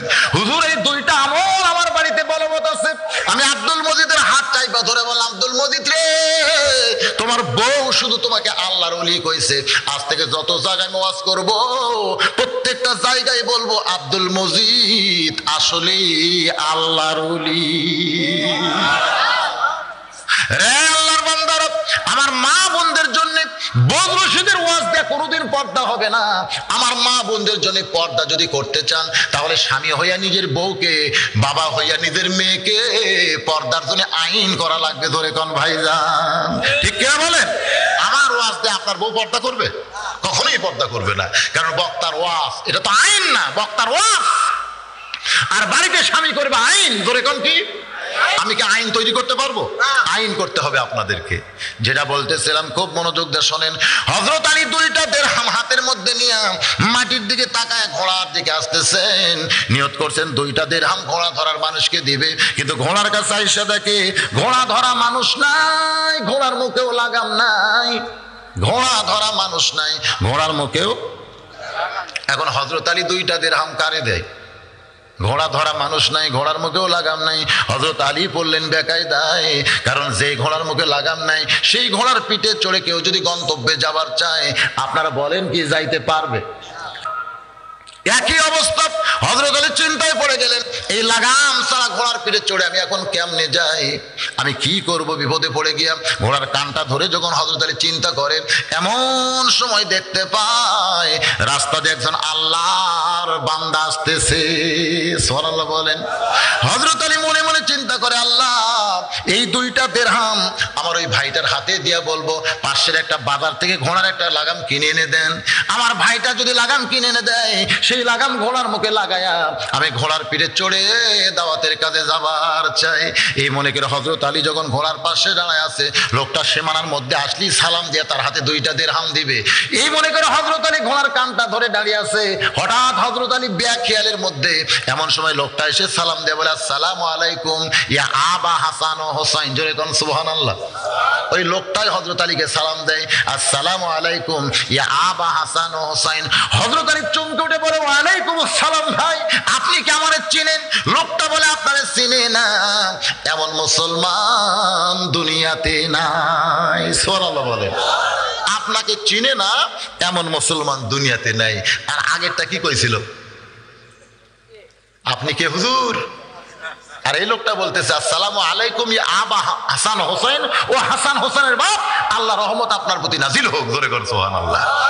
বলে, আপনাকে চিনেন এমন মুসলমান দুনিয়াতে নাই। ভক্তি বাড়ে চিনার আগে না পরে। জোরে কন, ভক্তি কখন বাড়ে? এই যে আপনাদের কৈশোর কানার একটা গ্রাম নাই, ওই কানারে এক লোক ওই আপনার চার একটা দোকান দেয়, ওই রেলগেটের ওই সাইডে দোকান দিচ্ছিল। তা আমি একদিন চা খাইতে হয়তো বললাম, ভাই লিগার খুব একটা ভালো না। লোকটা রাগ করে কয়, হুজুর ভালো না লাগলে উঠে যান, আপনার মতন বহু মানুষ খায়, এতই গরম ভাই। কিন্তু কৈশোর কানারে যখন ওয়াজ করে ওর দোকানে যখন গেছি, হুজুর আপনি যতদিন মন চায় চা খাবেন, হুজুর টাকা দেওয়া লাগবে। আমি কইলাম, ভাই তোমার কি মনে আছে একদিন একটু কইছিলাম লিগার খারাপ, তুমি যে গরম কই, তখন আপনাকে চিনতাম না হুজুর, কিন্তু এখন আপনাকে চিনি। ভক্তি হয় কখন? চিনার আগে না পরে। আগে আমারে চিনতো না, কয় আপনি চলে যান, বহু লোক আমার দোকানে খায়, আপনার মতন পানসা হুজুরের দরকার নাই। কিন্তু যেদিন আমারে চিনেছে সেদিন বলে, যতদিন আপনি খাবেন দাম দেওয়া লাগবে না, কারণ আপনাকে চিনি, আপনি সাধারণ মানুষ না, আপনি মওলানা বজলুর রশিদ। এটা চিনার আগে হয় না, চিনার পরে ভক্তি হয়। জোরে কোন ঠিক কি না? হযরত আলী বলতে যে, ভাই আপনি কি আমারে চিনেন? বলে, আপনারা চিনেন এমন মুসলমান দুনিয়াতে নাই। হযরত আলী বলে, আপনি আমারে কেমনে চিনলেন জানতে চাই। বলে, আল্লাহর নবী আপনারে চিনাই দিছে। আল্লাহর নবী একদিন সাহাবীদের সামনে বলেছিল, রে আমার সাহাবীরা রে, তোমরা শুনলে আশ্চর্য হয়ে যাবে, তোমাদের মাঝখানে এমন একজন মহান ব্যক্তি বসে আছে যে আমি নবীর দিক চাইতেও 2 দিক দিয়ে সৌভাগ্যবান। সুবহানাল্লাহ বলেন। সাহাবীরা বললেন, হুজুর আপনার চাইতে সৌভাগ্যবান কোন ব্যক্তি দুনিয়াতে নাই। আপনাকে সৃষ্টি না করলে আল্লাহ কুল কায়নাত সৃষ্টি করতো না, তাহলে আপনার চাইতে সৌভাগ্যবান ব্যক্তি দুনিয়াতে কে আছে আমরা এটা শুনতেও চাই না। আল্লাহর নবী বলেন, তোমরা শুনতে না চাইলে কি হবে, আমি তোমাদের জানাতে চাই। সাহাবীরা বললেন, হুজুর তাহলে সৌভাগ্যবান ব্যক্তিকে আমরা শুনবো এখন। আল্লাহর নবী বললেন, তাহলে শুনে নাও, বাবা আদম থেকে আমি নবী পর্যন্ত যত নবী দুনিয়াতে আইছে, এই নবীর বিবিরা জান্নাতি, কিন্তু জান্নাতি নারীদের নেত্রী কোন নবীর বিবি হতে পারবে না। জান্নাতি নারীদের নেত্রী হবে আমার কলিজার টুকরা মা ফাতেমা। এই ফাতেমার স্বামী যিনি, তিনি হলেন পৃথিবীর সব চাইতে যোগ্য স্বামী। ধরে কর না সুবহানাল্লাহ। আল্লাহ নবী বলেন, আমার চাইতেও স্বামীর দিকটা আমি হলো সৌভাগ্যবান, কারণ তার বউটা হলো জান্নাতি নারীদের নেত্রী। রে সাহাবীরা শুনলে আরো আশ্চর্য হবে। বাবা আদম থেকে আমি নবী পর্যন্ত যত নবী দুনিয়াতে আইছে এই নবীর সন্তানেরা জান্নাতি নবী হওয়ার পারবে, কিন্তু জান্নাতি যুবকদের সর্দার কোন নবীর সন্তান হতে পারবে না। জান্নাতি যুবকদের সর্দার হবে আমার কলিজার টুকরা হাসান আর হোসাইন। এই হাসান হোসেনের বাবা যিনি, তিনি হলেন পৃথিবীর সবচাইতে সৌভাগ্যবান বাবা। আল্লাহ নবী আপনারা চিনাই দিছে, আপনারা চিনেন এমন মুসলমান দুনিয়াতে আছে? হুজুর আপনি এভাবে দাঁড়ায় আছেন, বলে ভাই 2টা দিরহাম নাও, বাজার থেকে এটা লাগাম কিনে এনে দাও। লাগাম কেন? বলে আমার ঘোড়ার মুখে তো লাগাম নাই। লোকটা চমকে বলে হুজুর আমি শুনেছি ইসলামের ভিতরে আল্লাহর নবীর পরে আপনার চাইতে বড় আলেম আর কেউ নাই। সুবহানাল্লাহ কোন। আনা মাদিনাতুল ইলমি ওয়া আলিউ বাবুহা, আমি হচ্ছে ইলমের শহর, আলী হচ্ছে তার দরওয়াজা। সুবহানাল্লাহ কোন। আপনার চাইতে বড় আলেম পৃথিবীতে কেউ নাই। এই নবীটা, এই ডিগ্রিটা কে দিয়েছে? আল্লাহর নবী। ধরে কোন কে? একদিন দস্তরখানার মধ্যে সাহাবীদেরকে নিয়ে নবী আমার খাওয়া দাওয়া করতেছেন, খুরমা খেজুর। ধরে কোন কি খেজুর? নবী আমার নিজে খুরমা খেজুর খাচ্ছে আর আলীর সামনে বিছি রাখতেছে, আলীও খুরমা খেজুর খাচ্ছে, সামনে বিছি রাখতেছে। কিছুক্ষণ পর আল্লাহ নবী বললেন সাহাবীরা রে, আজকে দেখো আলীর ক্ষুধা কত বেশি লাগছে, একলাই কতগুলা খুরমা খেজুর খাইছে, বিছির ঠিক যে দেখা যায়। হযরত আলী দাঁড়িয়ে বলেন নবীর সাহাবীরা রে, আমার ক্ষুধা বেশি লাগছে, আমি বিছি বেশি বের করেছি এটা ঠিক, কিন্তু তোমরা বলো তো ক্ষুধা কার বেশি, যে বিছি বের করে না বিছি সহ খায়? সমস্ত সাহাবী বলতেছে যে বিছি সহ খুরমা খাইছে তারই ক্ষুধা বেশি। হযরত আলী বলে তাকায় দেখো নবীর সামনে একটাও বিছি নাই। সঙ্গে সঙ্গে নবী আমার দাঁড়িয়ে বলে রে সাহাবীরা রে, আমি সাধারণ কোন মানুষ না, আমি হচ্ছে ইলমের শহর, আলী হচ্ছে তার দরওয়াজা। আল্লাহ রাসূল দুনিয়া থেকে বিদায় নেওয়ার পরে প্রত্যেকটা সাহাবী হযরত আলীকে ওস্তাদের মতো সম্মান করতেন। সুবহানাল্লাহ কোন। ওস্তাদের সম্মান ইসলামে আছে? ইসলামে আছে, ইসলামে আছে। ইসলামে কিন্তু ওস্তাদের সম্মান আছে। ইসলাম যখন মাদ্রাসার মধ্যে যাবেন তখন দেখতে পাবেন এখানে শহর দিকে একটা মাদ্রাসা আছে না নাই? ওই মাদ্রাসায় গিয়ে দেখবেন হুজুরকে কেমন ছাত্ররা সম্মান করে। আবার আজিজুল হক কলেজেও যায় দেখবেন ওটিও করতেছে, সাইডে সিগারেট টান মারতে। এক স্যার আমার কইছে, আজিজুল হক কলেজের এক স্যার রহমত আমাদের গ্রামে বাড়িও কইছে, কোনো সম্মান নাই, সিগারেট টানতেছে আর সামনে চলতেছে। যদি কোনো শিক্ষক একটু কড়া নজরে তাকায়, 2-4 ছাত্র মিলে আবার পিটুনো দেয়। কিন্তু ইসলামে কেমন সম্মান হুজুরকে দেওয়া হয়, উস্তাদকে দেওয়া হয়। নোমান ইবনে সাবিত ছোট্ট একটা ঘটনা শোনেন। যখন মাদ্রাসার ছাত্র ওস্তাদ তাকায় দেখে পায়ের মধ্যে জুতা নাই, ওস্তাদ বলে নোমান রে, মরুভূমির দেশে মাদ্রাসায় তুমি পড়ো, তোমার পায়ের মধ্যে জুতা নাই বাবা, তুমি কি জুতা পরে আসতে পারো না? বালিকা এত গরম কি তোমার পায়ের তালুতে লাগতেছে না? নোমান কান্দে বলে হুজুর আমার বাবা এতই গরিব মানুষ, জুতা কেনার কোনো পয়সা নাই, এই জন্যই তো খালি পায়ে মাদ্রাসা আমার আসতে হয়। ওস্তাদ বলে বাবা তাহলে মাদ্রাসা ছুটি হলে তোমার কামরায় যাইও। মাদ্রাসা যখন ছুটি হয়েছে নোমান ইবনে সাবিত হুজুরের কামরায় গেছে। ওস্তাদ চোখের তল থেকে এক জোড়া পুরানো কাপড়ের জুতা বের করে বলে বাবা এই জুতা আগে আমি পায়ে দিতাম কিন্তু আর পায়ে দেই না, এই জুতা জোড়া তোমারে আমি দিয়ে দিলাম, এই জুতা পরে তুমি আগামীকাল থেকে মাদ্রাসায় চলে আসবে, কারণ তোমার পায়ে বালির গরম লাগলে আমি ওস্তাদ বড় কষ্ট পাই। নোমান ইবনে সাবিত কাপড়ের জুতা বগলের মধ্যে নিয়ে বাড়ির দিকে যার চিন্তা করে, যেই জুতা আমার হুজুর পায়ে দিছে সেই জুতা আমি পায়ে দিলে হুজুরের সম্মানের ক্ষতি হবে। হুজুর যখন আমারে দিতে কইছে আমি দিবই দিব, তবে পায়ে দিব না। বাড়িতে যাইয়া কাপড়ের জুতা সুন্দর করে পরিষ্কার করে ওই জুতার কাপড় খুলে সারা রাত ধরে নোমান ইবনে সাবিত মাথার টুপি বানাইছে। পরদিন সেই টুপি পরে মাদ্রাসায় চলে আইছে। ওস্তাদ পায়ের দিকে তাকায় দেখে জুতা নাই। মনে মনে ভাবতেছে আমার পুরান জুতা বলে তুই ঘৃণা করে রাস্তায় ফাইলা দিয়া বাড়িতে গেছিস, আমার পুরান জুতা বলে তুই পায়ে দিলি না। রে নোমান মাদ্রাসা ছুটি হলে তুই আমার কামরায় যাবি। যেই মাদ্রাসা ছুটি হয়েছে নোমান ইবনে সাবিত যখন কামরায় যায়, ওস্তাদ চামড়ার চাবুক দিয়ে সমান তালে পিটন শুরু হয়েছে। মারতে মারতে মারতে মারতে এক সময় চামড়া কেটে রক্ত দিয়া যখন নোমানের জামা ভিজে যায়, ওস্তাদ চাবুক ফাইলা দিয়ে বলতেছে বেটা রে তোর আমি অত্যন্ত ভালোবাসি, ভালোবাসি, আমার হাতে যদি টাকা থাকতো তোর এক জোড়া নতুন জুতা কিনে দিতাম, কিন্তু বর্তমানে আমার হাতেও টাকা নাই, আমি পুরানো এক জোড়া জুতা তোরে পায়ে দেওয়ার জন্য দিলাম, কিন্তু ঘৃণা করে জুতা পায়ে দিলি না, রাস্তায় ফাইলা দিয়ে মাদ্রাসায় আইছিস, এই জন্যই তোরে যে মারতেছি, তুই যে কিছুই বলিস না।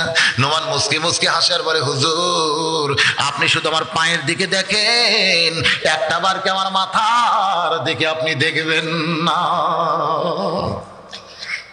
ওস্তাদ মাথার দিকে তাকায় বলে, নোমান রে,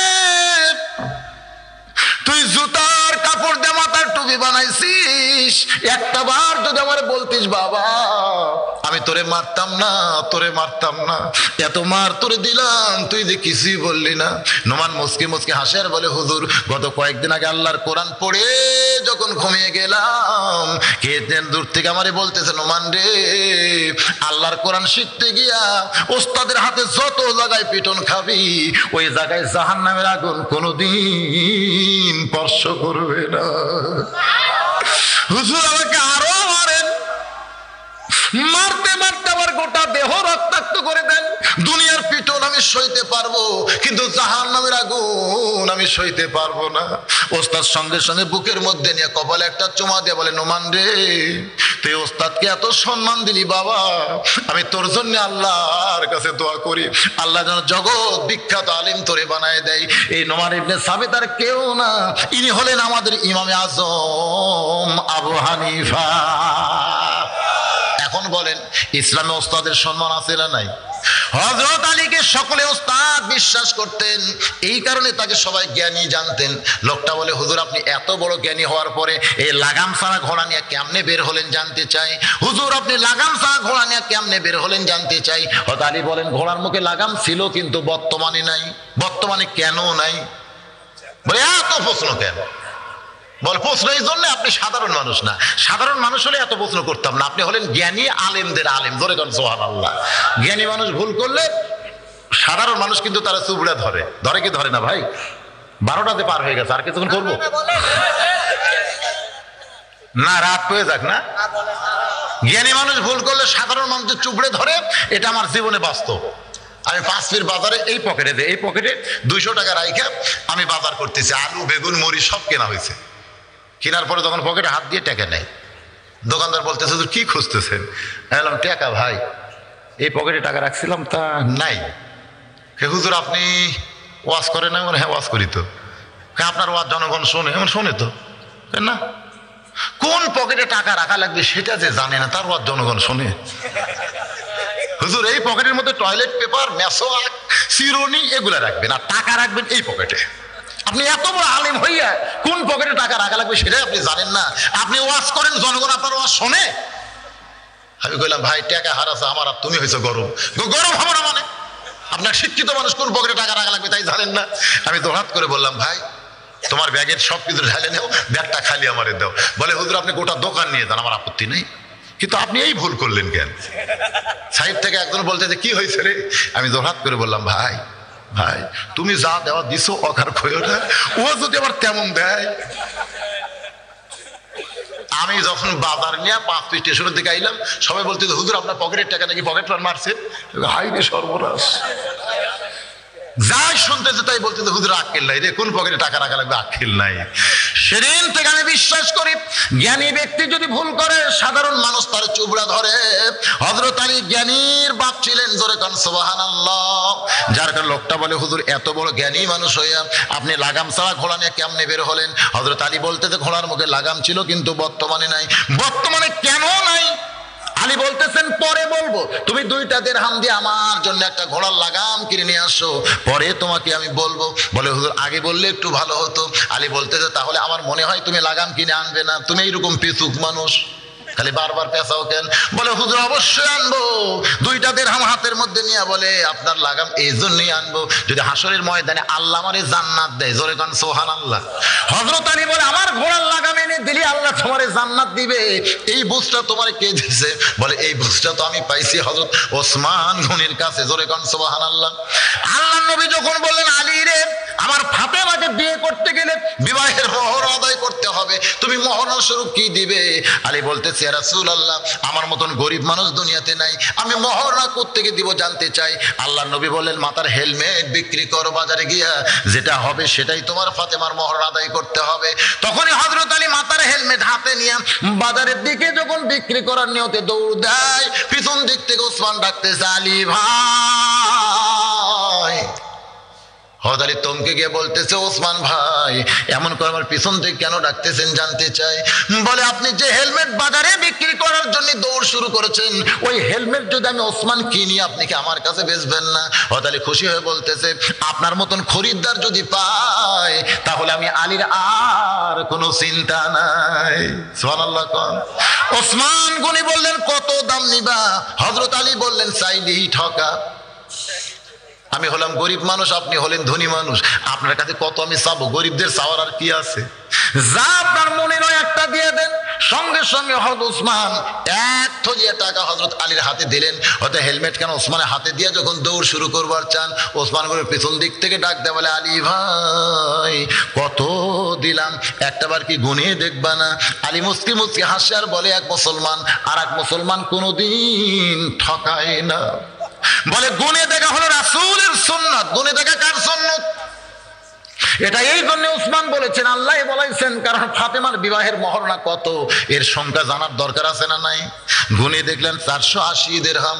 হযরত আলী কান্দের বলে ওসমান ভাই একটা মাথার হেলমেটের দাম কি কোনোদিন এত হয়? এত দাম না আপনি হেলমেট কেন কিনলেন?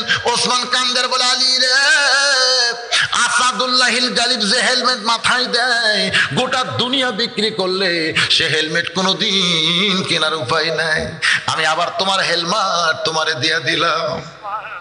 হযরত আলী কান্দের বলে ওসমান ভাই এই বিপদের দিনে এত বড় উপকার আপনি আমার কেমনে করলেন শুনতে চাই। ওসমান বলে জান্নাতের আশায় নবীর মা। আল্লাহ নবী বহুদিন বলতেন আমার মেয়ে হলো 3টা, আমার মেয়ে হলো 3টা। সাহাবেরা বলতেন হুজুর আপনার মেয়ে তো 4টা। আসলে সাহাবেরা মনে করছে নবী তো উম্মি নবী, গুনবার জানে না, এই জন্যই হয়তো বলতেছে আমার মেয়ে 3টা। আল্লাহ নবী বললেন সাহাবীরা রে আমার মেয়ে তো আসলেই 3টা। সাহাবীরা বলে হুজুর আপনার মেয়ে তো হলো 4টা। নবী বললেন তাহলে শোনো, কুলসুম আমার মেয়ে, রোকে আমার মেয়ে, জয়নাব আমার মেয়ে, কিন্তু ফাতেমা আমার মা। আল্লাহ নবী বহুদিন বলতেন আমার মা আমিনা মরে গেছে, আমি ফাতেমাকে মা হিসাবে পাইছি। বহুদিন উম্মে কুলসুম বলছে বাবা আপনি ক্ষুধার জ্বালায় পেটে পাথর বেঁধে বসে থাকেন, ও বাবা আপনার জামাই হলো মক্কা মদিনার সবচাইতে ধনী, আপনি আমার বাড়িতে আসবেন, ভালো মন্দ পাক করে আপনাকে খাওয়াবো, আপনি যেন আর ক্ষুধা নিয়ে কোনোদিন থাকেন না। আল্লাহ নবী বলতেন অবশ্যই আসবো। কিন্তু যেদিন নবী উম্মে কুলসুমার বাড়ি যাইতেন সেদিন নবী দাঁত খিলাল করতে করতে যাইতেন। উম্মে কুলসুমা বলতেছেন ও বাবা দাঁত খিলাল করতেছেন, বলে পেট ভরা আছে মা, যাওয়ার সময় তোরে একটু দেখার জন্য আইছিলাম। যেদিন আল্লাহ নবীর পেটে ক্ষুধা, পেটে পাথর বেঁধেছে, সেদিন নবী আমার দুনিয়ার কোনো পথের কথা খেয়াল নাই, শুধুমাত্র একটা পথ দিয়ে আস্তে আস্তে ফাতেমার বাড়ির দরজায় নবী আমার ডাক দেয় মা আমি তোর ছেলে দরজায় দাঁড়াইছি, মা একটা বারের জন্য দরজা খোল, তোর একটু দেখতে চাই। ফাতেমা কান্দের বলে বাবা এমন কাপড় আমার পরনে, আমি দরজা খুলতে পারবো না, আপনি ফিরে যান, আপনি ফিরে যান, কারণ যে কাপড় পরে আমি আছি কেমনে আপনার জন্য দরজা খুলি। আল্লাহ নবী মাথার পাগড়ি এক টান দিয়ে খুলে জানলা দিয়ে দিয়া বলে মা এই মাথার পাগড়ি পরে তুই দরজা খোল। ফাতেমা কান্দের বলে যার জুতার পরশে আল্লাহর আরশ ধন্য হয়ে যায় সেই নবীর মাথার পাগড়ি কি কোনোদিন পরা যায়? আল্লাহর নবী বলে সবাই আমার নবী মানবে, তাহলে আমার ছেলে হিসাবে কে ডাকবে? আমি কোনোদিন তোর কাছে নবী হওয়ার চাই না মা, আমি তোর সন্তান হয়ে তোরে মা মা বলে ডাকতেছি, আমার পাগড়ি তোর পড়তে কোনো অসুবিধা নাই, মা দরজা খোল। তুই দরজা না খুললে এই দরজায় আমি বসে থাকবো, আমি কিন্তু যাব না। আল্লাহ নবী যখন দরজায় বসতে চায় এমন সময় বলে বাবা দেন আপনার পাগড়ি দেন। এবার নবীর মাথার পাগড়ি নিয়ে ফাতেমা সেই পাগড়ি পরে যখন দরজা খুলে দেয়, আল্লাহ নবী আস্তে করে জুব্বা তুলে বলে, মা এই জন্যই তো তোর বাড়িতে আইছি মা, ক্ষুধার জ্বালায় বড় কষ্ট পাই, তাড়াতাড়ি একটু খাবার দে তো মা, একটু খাবার দে। ফাতেমা কান্দের বলে, বাবা উম্মে কুলসুম কতদিন আপনাকে বলে ক্ষুধা লাগলে আপনি তার বাড়িতে যাবেন, কিন্তু ভুল করে আপনি ফাতেমার বাড়িতে আইছেন বাবা। আজকে 3 দিন হলে ফাতেমার বাড়িতে কোনো খাওয়া না। আল্লাহ নবী বলে, মা তাহলে তোর ডান হাতখানা দে তো মা, আমি একটু কি যেন করতে চাই। মা ফাতেমা যখন ডান হাতখানা নবীর দিকে দেয়, নবী আমার আস্তে করে নবুয়তের মুখ দিয়ে চুমা খায়, বলে, আল্লাহ আমার মায়ের হাতের মধ্যে যে এত মজা, এক চুমা খাওয়ার সঙ্গে সঙ্গে আমার ক্ষুধা তৃষ্ণা সব দূর হয়ে যায়। বাগান গো, সেই ফাতেমাকে বিয়ে করবে আলী, তার বিবাহের মহরণ স্বরূপ আমি ওসমান একটু উপকার করেছি জান্নাতের আশায়, আমি জান্নাতের আশায় করছি ভাই। লোকটা বলে, হুজুর ওসমানের মতন মহান ব্যক্তি জান্নাতের আশায় যদি আপনার মাথার হেলমেট ক্রয় করে আবার টাকা হেলমেট দুইটাই দেয়, আমি কেন জান্নাতের আশায় আপনার ঘোড়ার লাগাম কিনে আনবো না? 2টা দিরহাম নিয়ে লোকটা বাজারে যায়, গোটা বাজার ঘুরতেছে, লাগামের কোনো দোকানই নাই।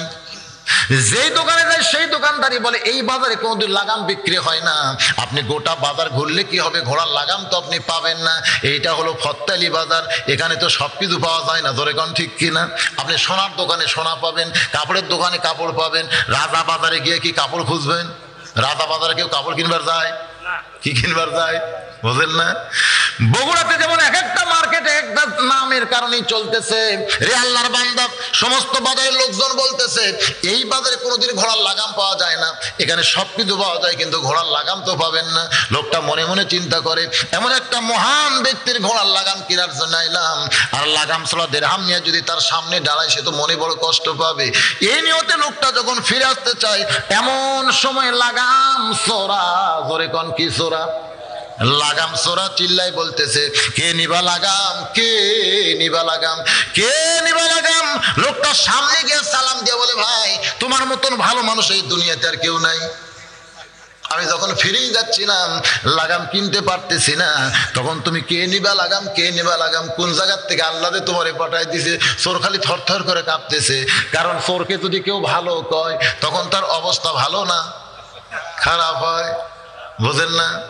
তোমার মতন ভালো মানুষ আর কেউ নাই, তুমি কত দাম নিবা? লাগাম চোরা বলতেছে 2 দিরহাম দিলেই চলবে। লোকটা মনে মনে খুশি, হযরত আলী আমারে 2 দিরহাম দিছে, আর এই লোকটাও 2 দিরহামই দাম চাইছে। 2টা দিরহাম দিয়া ঘোড়ার লাগাম নিয়ে হযরত আলীর সামনে যখন দাঁড়িয়ে যায়, হযরত আলী লাগামের দিকে তাকায়া চোখ দিয়ে দর দর করে পানি পড়তেছে, আর মুখটা মুস্কি মুস্কি হাসতেছে। বাগান গাছের আলোচনায় আমি বলতেছি, ইমান থেকে ইয়াকিন আমাদের পয়দা হবে। হযরত আলী 2 চোখ দিয়ে দর দর করে পানি পড়তেছে, আর মুখটা মুস্কি মুস্কি হাসতেছে।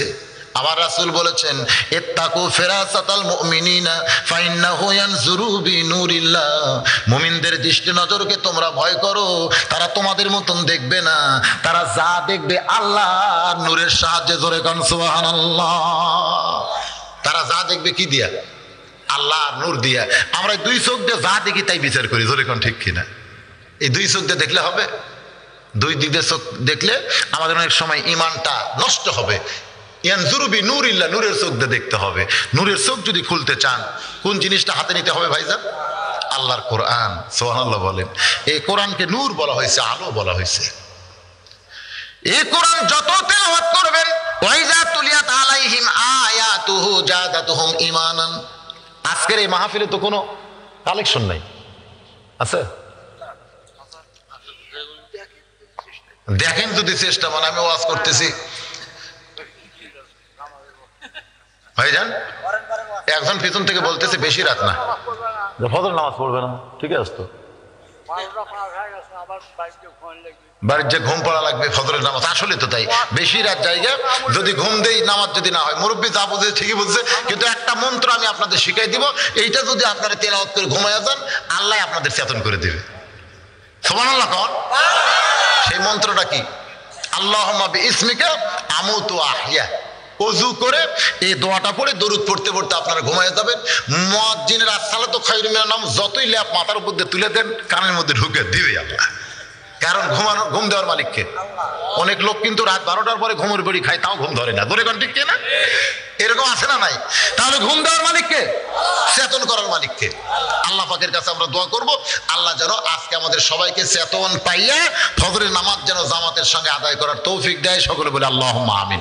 মুরব্বী ঠিকই বলেছে, কারণ আমি যখন উঠছি ভাই তখন অবশ্য এরকম টাইমে উঠছিলাম, 10টা পরে উঠছিলাম, এখনো 10টা 20 বেজে গেছে। কন্টিনিউ আমি 2 ঘন্টা ওয়াজ করার পরে আমাকে অবশ্য একটা ইশারা দেওয়া হলো, যদি কিছু দেয়, যুবকেরা মাহফিল করতেছে, যদি আপনাদের কারো একটু মন চায় 10 টাকা 20 টাকা 50 টাকা 100 টাকা, এর জন্য 5টা মিনিট। তারপরে হযরত আলী কাঁদতেছে আর হাসতেছে, মনে আছে আপনাদের? লাগামের দিকে তাকায় এরপরের কি ঘটনা শোনার দরকার আছে না নাই? হ্যাঁ, এই জন্য 5টা মিনিট আমি আপনাদের সুযোগ দিলাম। যুবকদের বলতেছি, বাবা বহু টাকা তো মোবাইলে ফ্যাক্সি দিছো, আজকে জান্নাতে ফ্যাক্সি দেওয়া যায় না? এই বলার সঙ্গে সঙ্গে এক যুবক দৌড়াইছে, মাশাআল্লাহ মাশাআল্লাহ, 100 টাকা জান্নাতে ফ্যাক্সি দিছে, মাশাআল্লাহ মাশাআল্লাহ, 100 টাকা দিছে। এরকম কি আর 100 200 500 দেওয়ার লোক নাই?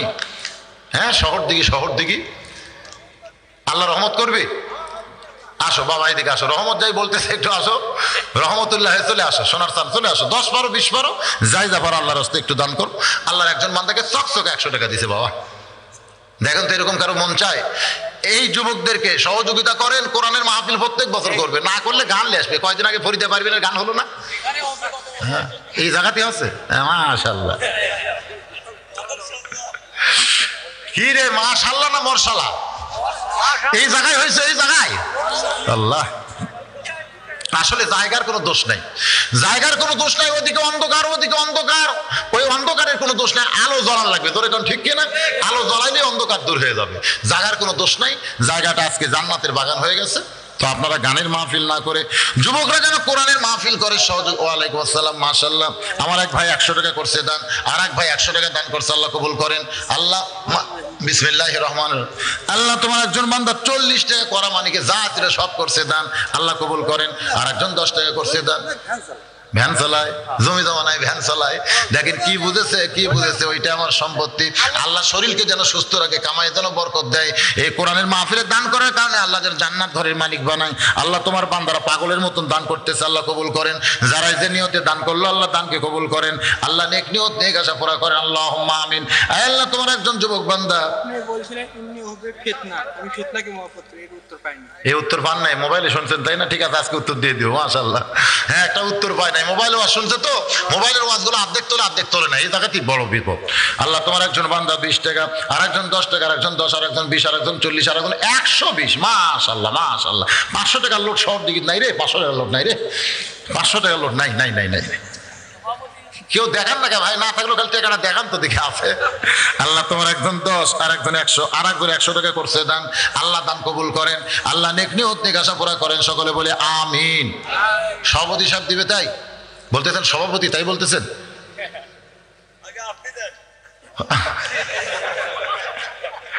এ শহর দিকে লোক না বাইরের লোক? এরা সব কোন জায়গার লোক? হ্যাঁ, এই দেখেন যুবকেরা ফ্যাক্সি দিচ্ছে। ইচ্ছা করলে মোবাইলের মধ্যে ফ্যাক্সি দেওয়ার পারতো 20 টাকা, কিন্তু দিচ্ছে আল্লাহ কোরআনের মাহফিলে। আল্লাহ যুবকদের ফ্যাক্সি গুলোকে জান্নাতে লোড করে নাও, আল্লাহ জান্নাত ঘরের মালিক। ওয়ালাইকুম আসসালাম, মাশাআল্লাহ। এখন পর্যন্ত কাহালুর লোক এখন পর্যন্ত সবচাইতে উপরে উঠছে। কাহালুর লোক, কাহালু বাড়ি হলো কাহালু। দেখেন, এই শহর দিকের কেউ পারে নাই, আশেপাশের কেউ পারে নাই। কাহালু থেকে এসে দেখলো হুজুরের কাছে যখন চাইছে, তখন হুজুর এলাকার লোক 300 টাকা করছে দান। আল্লাহ দানকে কবুল করেন। দেখি 300 টাকার উপরে কেউ উত্তর পারে? ওয়ালাইকুম আসসালাম, ওয়ালাইকুম আসসালাম। আল্লাহ তোমার বান্দা অনেকগুলো টাকা করছে দান। আল্লাহ কাহালুর একজন ভাই 300 টাকা করছে দান, আল্লাহ দান কবুল করেন। এগুলো কে দিল বাবা? 5 জন মিলে করছে দান যুবকেরা। আল্লাহ দানকে কবুল করেন, নেক নিয়ত নেক আশা পুরা করেন। ওয়ালাইকুম আসসালাম। দেখেন আপনাদের এলাকার যুবকগুলো দেখেন, সবাই আজকে জান্নাতে ফ্যাক্সি দিল। আল্লাহ যে যাই দিল আল্লাহ জান্নাতের মালিক বানায়। যার একজন 50 টাকা করছে দান, আল্লাহ কবুল করেন। আল্লাহ নেক নিয়ত নেক আশা পুরা করেন, আল্লাহুম্মা আমিন। কবুল করো মোদের কামনা, দানকারীকে দিবেন জান্নাত, আল্লাহ নিরাশ করবেন না। আল্লাহ তোমার একজন বান্দা 20 টাকা দান করছে, আল্লাহ কবুল করেন। আবার পকেট ধার ঢুকাই, আমার মোবাইল নম্বর, হ্যাঁ মোবাইল নম্বর তো এখন এখানে বলা যাবে না, কার্ড আছে আপনার গাড়ির ওখানে গেলে, আপনার আমার হেল্পার আছে ওদের কাছে কার্ড আছে, একবার কাটলেন সেটাই ভালো হবে। হ্যাঁ আল্লাহ তোমার একজন বান্দা 50 টাকার একজন 10 পুচকে, একটা পুচকে মানুষ হয় রে, 10 টাকার একজন 10 আর একজন দেশে ছোটগুলো দিবার ধরছে, মাশাআল্লাহ। মা কে রে? এই এই শোনো শোনো শোনো, এ কারো থেকে লিয়ে এলেন লিল্লাহে তাকবীর। মনে করছিলাম 500 দেখাবারই পারবে না, 500 দান করে দিছে। মাশাআল্লাহ মাশাআল্লাহ সুবহানাল্লাহ। আল্লাহ তোমার একজন বান্দা 500 টাকা করছে দান, আল্লাহর এক যুবক অনেকগুলো টাকা করছে দান, আর এক যুবক আল্লাহ তোমার 70 টাকা করছে দান। আল্লাহ দানকে কবুল করেন। টাকার কিন্তু ঠিক হয়ে গেছে, অনেক টাকা হয়েছে মাশাআল্লাহ। এখন সবাই বসেন ভাই, আর যদি কেউ দান করে একটু আল্লাহর রাস্তায় করেন। পিছনে যারা আছেন আল্লাহর রাস্তায় বসেন, আল্লাহর রাস্তায় বসেন। এই মাহফিলের সবচাইতে গুরুত্বপূর্ণ জিনিসের নাম হলো মোনাজাত। জোরে বলেন নাম কি? মোনাজাতের গুরুত্ব আছে না নাই? আর দোয়া মুখুল ইবাদত, দোয়াটা হচ্ছে ইবাদতের মগজ। আমি ওয়াজ করতে বুঝাই থাকি যে মুরব্বী দোয়ার জন্য বসে আছে, হ্যাঁ দোয়ার জন্য বসে আছে। এতগুলো মানুষের দোয়া আমরা তো করতে পারি না সব সময়। আপনার ওই নীলফামারীর একটা বাস, ওই যে ফুড ভিলেজের ওখানে আপনারা দেখছেন একটা বিশাল ব্যাংক আছে, ব্যাংকের নাম কি? শাকপালা না, ওই যে ফুড ভিলেজের আগে একটা ব্যাংক নাই? চান্দাই কোনার আগে যে একটা ব্যাংক আছে, একটা ব্যাংক নাই এরকম? ওখানে একবার হয়তো ঘোগা বটতলা হয়েছে, ওইখানে একটা অ্যাক্সিডেন্ট হয়েছিল। নীলফামারীর বাস মানে টিয়ারিং ফেল করে একবারে খাদের মধ্যে পড়ছে, এমন হয় পড়ছে আপনারা হয়তো পেপারে দেখছিলেন, অনেকগুলো মানুষ মারা গেছিল সেইবার, অনেকগুলো মানুষ মরছিল। কিন্তু একজন মানুষের নাম ছিল মুজিবর। নীলফামারীর লোকেরা খুঁজতেছে, মুজিবরকে পাচ্ছে না, কিন্তু একটা লাশ পাওয়া গেল, মাথা নাই, মাথা ছাড়া একটা লাশ। মানে এমন ভাবে গ্লাসের মধ্যে পড়ছে না, কি হয়েছে মাথাতে কোন জায়গাতে আছে, এখন বাস তো আছে পানির মধ্যে, কিন্তু দেহ পাইছে, মাথা নাই। সবাই বলতেছে মুজিবরের লুঙ্গি হলো হলুদ আর শার্ট হলো লাল। সবাই দেখতেছে যার মাথা নেই তার লুঙ্গির হলুদ আর শার্ট লাল। নীলফামারীর লোক বলে এটাই মুজিবর হবে। মুজিবর মনে করে মাথা ছাড়া বাড়িতে দিয়ে গেছে। মুজিবরের বউ বাপ মা যারা ছিল সবাই কান্দাকান্দি শেষ। খবর দেওয়ার পরে যেদিন কলমা পড়ার দিন, জোরে কোন কি পড়া? কলমা পড়ার দিন মুজিবর মাথা নিয়ে হাজির। আসলে মুজিবর মরি নাই, মুজিবর আহত হয়েছিল। সিরাজগঞ্জের লোকেরা টানা হেঁচা করে হাসপাতালে নিয়ে ওরে সেবা শুশ্রূষা করে 7 দিন পর 8 দিন পরে যখন চলে আইছে বাড়িতে, কিন্তু আয়সা দেখে মিলাদ চলতেছে। কিসের মিলাদ রে ভাই? সবাই বলে তুমি কেডা? আমি তো মুজিবর। কয় মাথা পাইলা কোথায়? যারা কলমা পড়তেছিল তারা মারছে দৌড়। মুজিবর ফিল হয়ে চলে আইছে মাথা নিয়ে। মুজিবর বইয়ের কাছে গিয়ে বলতেছে বিবি রে, বলে তুমি কে? বলে আমারে তুমি চিনো না, আমি হলাম তোমার স্বামী। কয় তাহলে মাথা পাইলা কোথায়? তুমি আমার স্বামী না, তুমি যদি আমার স্বামী হয় তোমার তো মাথা নাই, তুমি মাথা পাইলা কোথায়? মায়ের কাছে যায় মা একই কথাই কয়, বাপের কাছে যায় বাপ কয় বেটারে তুই মাথা পাইলি কোথায়? মুজিবর তখন এক দৌড়ে কবরের কাছে গেছে, এই শয়তান, তোর যদি আজকে মাথা থাকতো তাহলে আমার এত বিপদ হইতো না, কিন্তু তোর মাথা নাই বলে আজকে আমার কত বিপদ, কেউ আমাকে চিনতেছে না। তার মানে মনে করেন মোনাজাতটা হলো মাথা।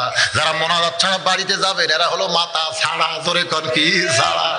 আর যারা মোনাজাত করবেন তাদের মাথা আছে রে ভাই। এই জন্য আমি আপনাদের অনুরোধ করতেছি, ঘন্টার পর ঘন্টা মাগরিব থেকে রাত প্রায় 12:30 বাজে গেছে, এত রাত পর্যন্ত যারা ওয়াজ শুনেছেন তারা মাথা ছাড়া মুজিবর না হইয়া মাথাওয়ালা হওয়া লাগবে। আর দোয়া মুখুল ইবাদত, দোয়া হচ্ছে ইবাদতের মাথা। জোরে কোন সুবহানাল্লাহ। হযরত আলী বসেন, যারা পিছনে দাঁড়া আছেন বসেন, সবাই আল্লাহর রাস্তায় বসেন। হযরত আলী চোখের পানি বের করে কাঁদতেছে, আর মুখটা মুছতে মুছতে হেসে বলতেছে, যেইটা বান্দার জন্য হালাল ছিল সেইটাই কর্মদোষে হারাম করে নিল। সুবহানাল্লাহ কোন। যেইটা বান্দার জন্য কি ছিল? হালাল ছিল, সেইটাই কর্মদোষে হারাম করে নিল। লোকটা বলে হুজুর আপনি কি বললেন আমি বুঝতে পারতেছি না। বলে একটা হলো ঈমান, একটা হলো ইয়াকিন। জোরে কোন সুবহানাল্লাহ। তার ঈমান বলেছে ঘোড়ার লাগাম চুরি করব, ঘোড়া চুরি করব, এতে সে লাভ পাবে। কিন্তু ইয়াকিন বলতেছে সে কিছুই পায় নাই, বরং সে আরো খারাপই হয়েছে। জোরে কোন ঠিক কি না? এই 2টা দিরহাম কিন্তু হযরত আলী তাকে দিতই, সে যদি ঘোড়ার লাগাম ধরে থাকতো। কিন্তু 2টা দিরহামই নিল, কিন্তু হালাল হাদিয়া না নিয়া চুরি করার কারণে সেইটা হারাম হয়ে গেল। বাজান রে, আমাদের ঈমান বলে দুনিয়ার বাড়ি দুনিয়ার গাড়ি সব একদিন ছাড়তে হবে, কিন্তু ইয়াকিনের পর্যায়ে আমরা যাইতে পারি না। ইয়াকিনের পর্যায়ে যখন যাব তখন তখন বাল তুসিরুনাল হায়াতাদ দুনিয়া ওয়াল আখিরাতু খায়রুম আবকা, বিশ্বাস হয়ে যাবে। আমরা সকলে সে আখিরাতকে বিশ্বাস করব, ইয়াকিনে দৃঢ় বিশ্বাস করে, এই দুনিয়াকে তুচ্ছ জ্ঞান মনে করে আমাদের দুনিয়াতে চলতে হবে। আর দুনিয়াও মাজরাতুল আখিরা, দুনিয়া হচ্ছে আখিরাতের খেসরূপ। আজকে যারা ওয়াজ শুনলেন, এই ফজরের নামাজ তাদের জন্য পড়ার দরকার আছে না নাই? জোরে করে আছে না নাই? এশা যারা এখনো পড়েন নাই, আমি তাদের পায়ে হাত দিয়ে বলতেছি, যা করছেন করছেন, বাকি জীবন আর করবো না, আজ থেকে আমরা নামাজি হয়ে যাব। তাহলে আজকের মাহফিলটা তওবার মাহফিল হবে। আমাদের সকলের গলায় আমার আল্লাহ খুশি হয়ে হেদায়েতের মালা পরায় দিবে।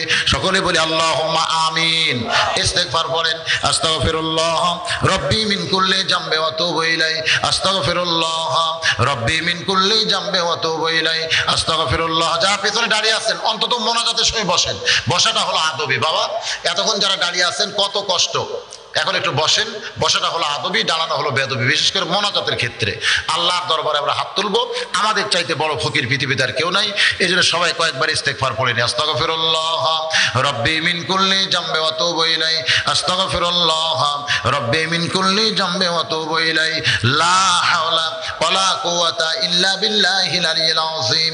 আল্লাহুম্মা সাল্লি আলা মুহাম্মাদিন ওয়া আলা আলি মুহাম্মাদ কামা সাল্লাইতা আলা ইব্রাহিম ওয়া আলা আলি ইব্রাহিম ইন্নাকা হামিদুম মাজিদ। আল্লাহুম্মা বারিক আলা মুহাম্মাদিন ওয়া আলা আলি মুহাম্মাদ কামা বারাকতা আলা ইব্রাহিম ওয়া আলা আলি ইব্রাহিম ইন্নাকা হামিদুম মাজিদ। আজকের মাহফিলের সভাপতি সাহেব আছে? জি ঠিক আছে। আচ্ছা, শুরুতেও আয়াত তেলাওয়াত, শেষেও আয়াত তেলাওয়াত। কোরআনের একটা আয়াত তেলাওয়াত করে এরপরে মোনাজাত হবে ইনশাআল্লাহ। আয়াত তেলাওয়াত করলো এই ছেলেটা। এই আয়াতের মধ্যে অবশ্যই কথাই বলা হয়েছে, সেই কথাটাই উনি বললেন যে অসহায় যারা, ওখানে নিচে রাখো, নিচে রাখো তোমারটাকে এখানে নিচে। আপনারা যদি পারেন, অন্ধ মানুষ, হাফেজ মানুষ, সবচাইতে বড় মহব্বত হলো সে 30 পারা কোরআনের হাফেজ। আর সবচাইতে যে জিনিসটা আমাদের দেখতে হবে সেটা হলো মাজুর। হ্যাঁ, সোয়াল ও জিল্লাতুন, যদিও বলা হয়েছে সোয়াল করা একটা জিল্লতের কাজ, শরমের কাজ, কিন্তু এ তো সোয়াল করা ছাড়া বুদ্ধি নাই। কিন্তু এই কোরআনের হাফেজ মানুষের দরজায় দরজায় ভিক্ষা করুক, এটা উচিত না। সে আপনাদের এখানে এসে একটু হাদিয়া স্বরূপ যদি আপনারা পারেন, সবাই যদি 2-4 টাকা করে দেন, ও বউ চল নিয়ে খাবে, আপনাদের দোয়া করবে। কারণ আসলে কিছু করতে পারলেও চাইতো না। আপনারা যদি দাওয়াত দিতেন, অন্ধ হাফেজ আব্দুল্লাহ ইবনে কাজেম গাড়ি নিয়ে ঘুরতেছে, সে দাওয়াত পায়, কিন্তু এনাকে কেউ দাওয়াত দেয় না। আপনারা যদি দাওয়াত দেন, হাদিয়া হিসেবে যেটা দিবেন ওটাই ওর জন্য চলবে, কিন্তু আসলে দাওয়াতই মানুষ দিচ্ছে না। এখন কি বুঝে দিচ্ছেন আল্লাহ ভালো জানে। তো ভাইজান, এই অন্ধ হাফেজকে মোনাজাতের আগে আপনারা যদি সবাই পারেন 2-4-10 টাকা করে দান করেন, মাশাআল্লাহ। এদের অনেকে দান করতেছে, এখানে 100 টাকাও দিয়েছে, 50 টাকাও দিয়েছে। আপনারা দেন, অন্ধ হাফেজ আপনাদের দোয়া করবে। ইস্তেগফার করি, আস্তাগফিরুল্লাহ। জি, মা বোনদের কাছে, মা বোনেরাও যদি পারেন অন্ধ হাফেজকে দান করবেন। ওখানে যদি কেউ যায় হাফেজের জন্য চায়, আপনারা দিবেন। সবাই ইস্তেগফার পড়েন, আস্তাগফিরুল্লাহ রব্বি মিন কুল্লি জামবি ওয়া তুবু ইলাই, আস্তাগফিরুল্লাহ রব্বি মিন কুল্লি জামবি ওয়া তুবু ইলাই, আস্তাগফিরুল্লাহ রব্বি মিন কুল্লি জামবি ওয়া তুবু ইলাই, লা হাওলা ওয়ালা কুওয়াতা ইল্লা বিল্লাহিল আলিয়্যিল আযীম।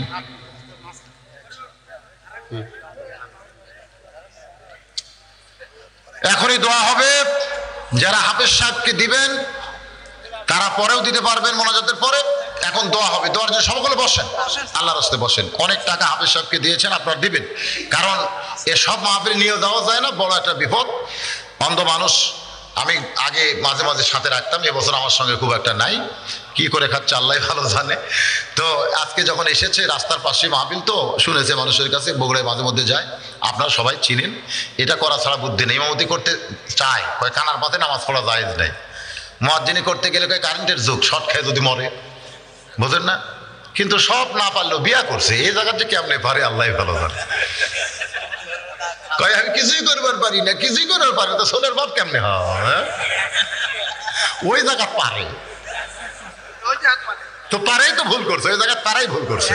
আর একলা থাকলে একটা অন্ধ মানুষের নেওয়া কোনো ফ্যাক্টর হতো না, কিন্তু বউ আছে, সামান আছে, এতগুলো লাগে। হ্যাঁ, এই জন্য আপনারা একটু দান করেন, ওই জায়গায় ভালোই পারছে। আলহামদুলিল্লাহ। এখন দোয়া হবে, ভাই সবাই বসে।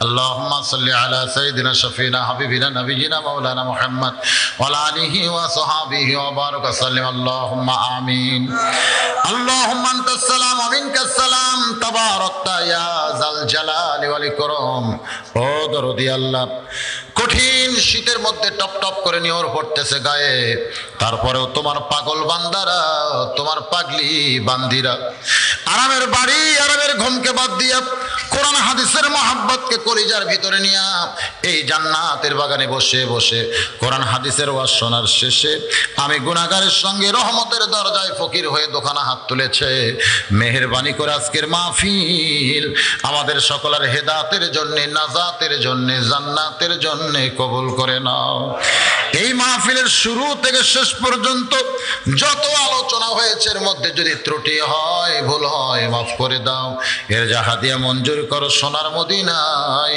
নবী পাকের রওজা মোবারকে কবুল করো तमाम अंबिया किराम असहाबे किराम ताबिने किराम तबा ताबिने किराम আউলে किराम पीर मशाइख बुजुर्गान किराम तमाम পৃথিবীর মাটির নিচে যত মুমিন মুমিনা আছে আল্লাহ সকলের আরওয়াহ পরে হাদিয়া কবুল করো আমরা যারা হাত তুলেছি আমাদের মধ্যে যাদের মা নাই যাদের বাবা নাই আল্লাহ মেহেরবানি করে বাপ মার কবর জান্নাতের টুকরা বানিয়ে দাও আমাদের দাদা দাদি নানা নানি আত্মীয় স্বজন শ্বশুর শাশুড়ি যারা আমাদের বড় আপনজন ছিল আজকে যারা অন্ধকার কবরে এতিম হয়ে আছে আল্লাহ মেহেরবানি করে তাদের সকলের কবরকে জান্নাতের টুকরা বানিয়ে দাও এই পৃথিবীতে যাদের জন্য দোয়া করবার কেউ নাই আমরা তাদের পক্ষ নিয়ে তোমার দরবারে হাত তুলেছি মেহেরবানি করে তাদের কবরগুলোকেও জান্নাতের টুকরা বানিয়ে দাও নিজের দুইটা হাতের দিকে তাকায় দেখেন এই দুইটা হাত দিয়ে কত কবরে আমরা মাটি দিয়েছি এই দুই হাত দিয়ে কত লাশ অন্ধকার কবরে নামাইছি একদিন আমরা সবাই মরে যাব যেদিন আমাদের মৃত্যু হবে দিনটা যেন জুমার দিন হয় যে মাসে আমাদের মরণ হবে মাসটা যেন রমজান মাস হয় ঈমানের সাথে ইজ্জতের সাথে মুসলমান হয়ে এই দুনিয়া থেকে যেন বিদায় নিতে পারি আল্লাহ আমাদের সকলের জন্য কবুল করেন ও দরদি আল্লাহ শহর দিকের যুবকেরা বাবা জানেনা মিলে মিশে কষ্ট করে মেহনত করে এই যে আজকে জান্নাতের বাগান লাগাই দিছে আল্লাহ আল্লাহ আজকের এই মাহফিল এই গ্রামের জন্য রহমত আর বরকতের ওসিলা হিসেবে কবুল করে নাও আয় আল্লাহ তাআলা এই গ্রামের যুবকগুলোকে তুমি ইসলামের জন্য তোমার জন্য কবুল করে নাও আল্লাহ বয়স্ক যারা আছে দিনের দায়ী হিসাবে তাদের কবুল করে নাও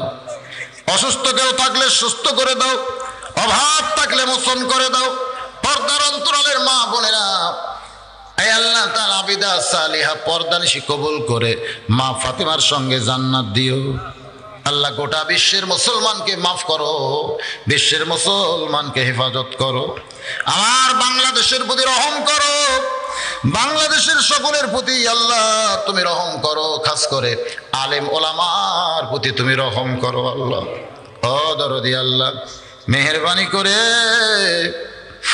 এতগুলো মানুষের মধ্যে যার দুইখান হাত পছন্দ হয় সেই দুই হাতের ওসিলায় আজকের মাহফিলকে কবুল করো আজকের মাহফিলের সম্মানিত সভাপতি আজকের মাহফিলের অতিথি আজকের মাহফিলের আলেম ওলামা বক্তাগণ আমার সামনে বসে আমিন আমিন যারা করে আল্লাহ তাদের সবাইকে ঈমানে আমলে জান্নাতি কবুল করো আর মরণের কালে আমাদের সকলার জবানের মধ্যে তুমি জারি করে দিও লা ইলাহা ইল্লাল্লাহু মুহাম্মাদুর রাসূলুল্লাহ সাল্লাল্লাহু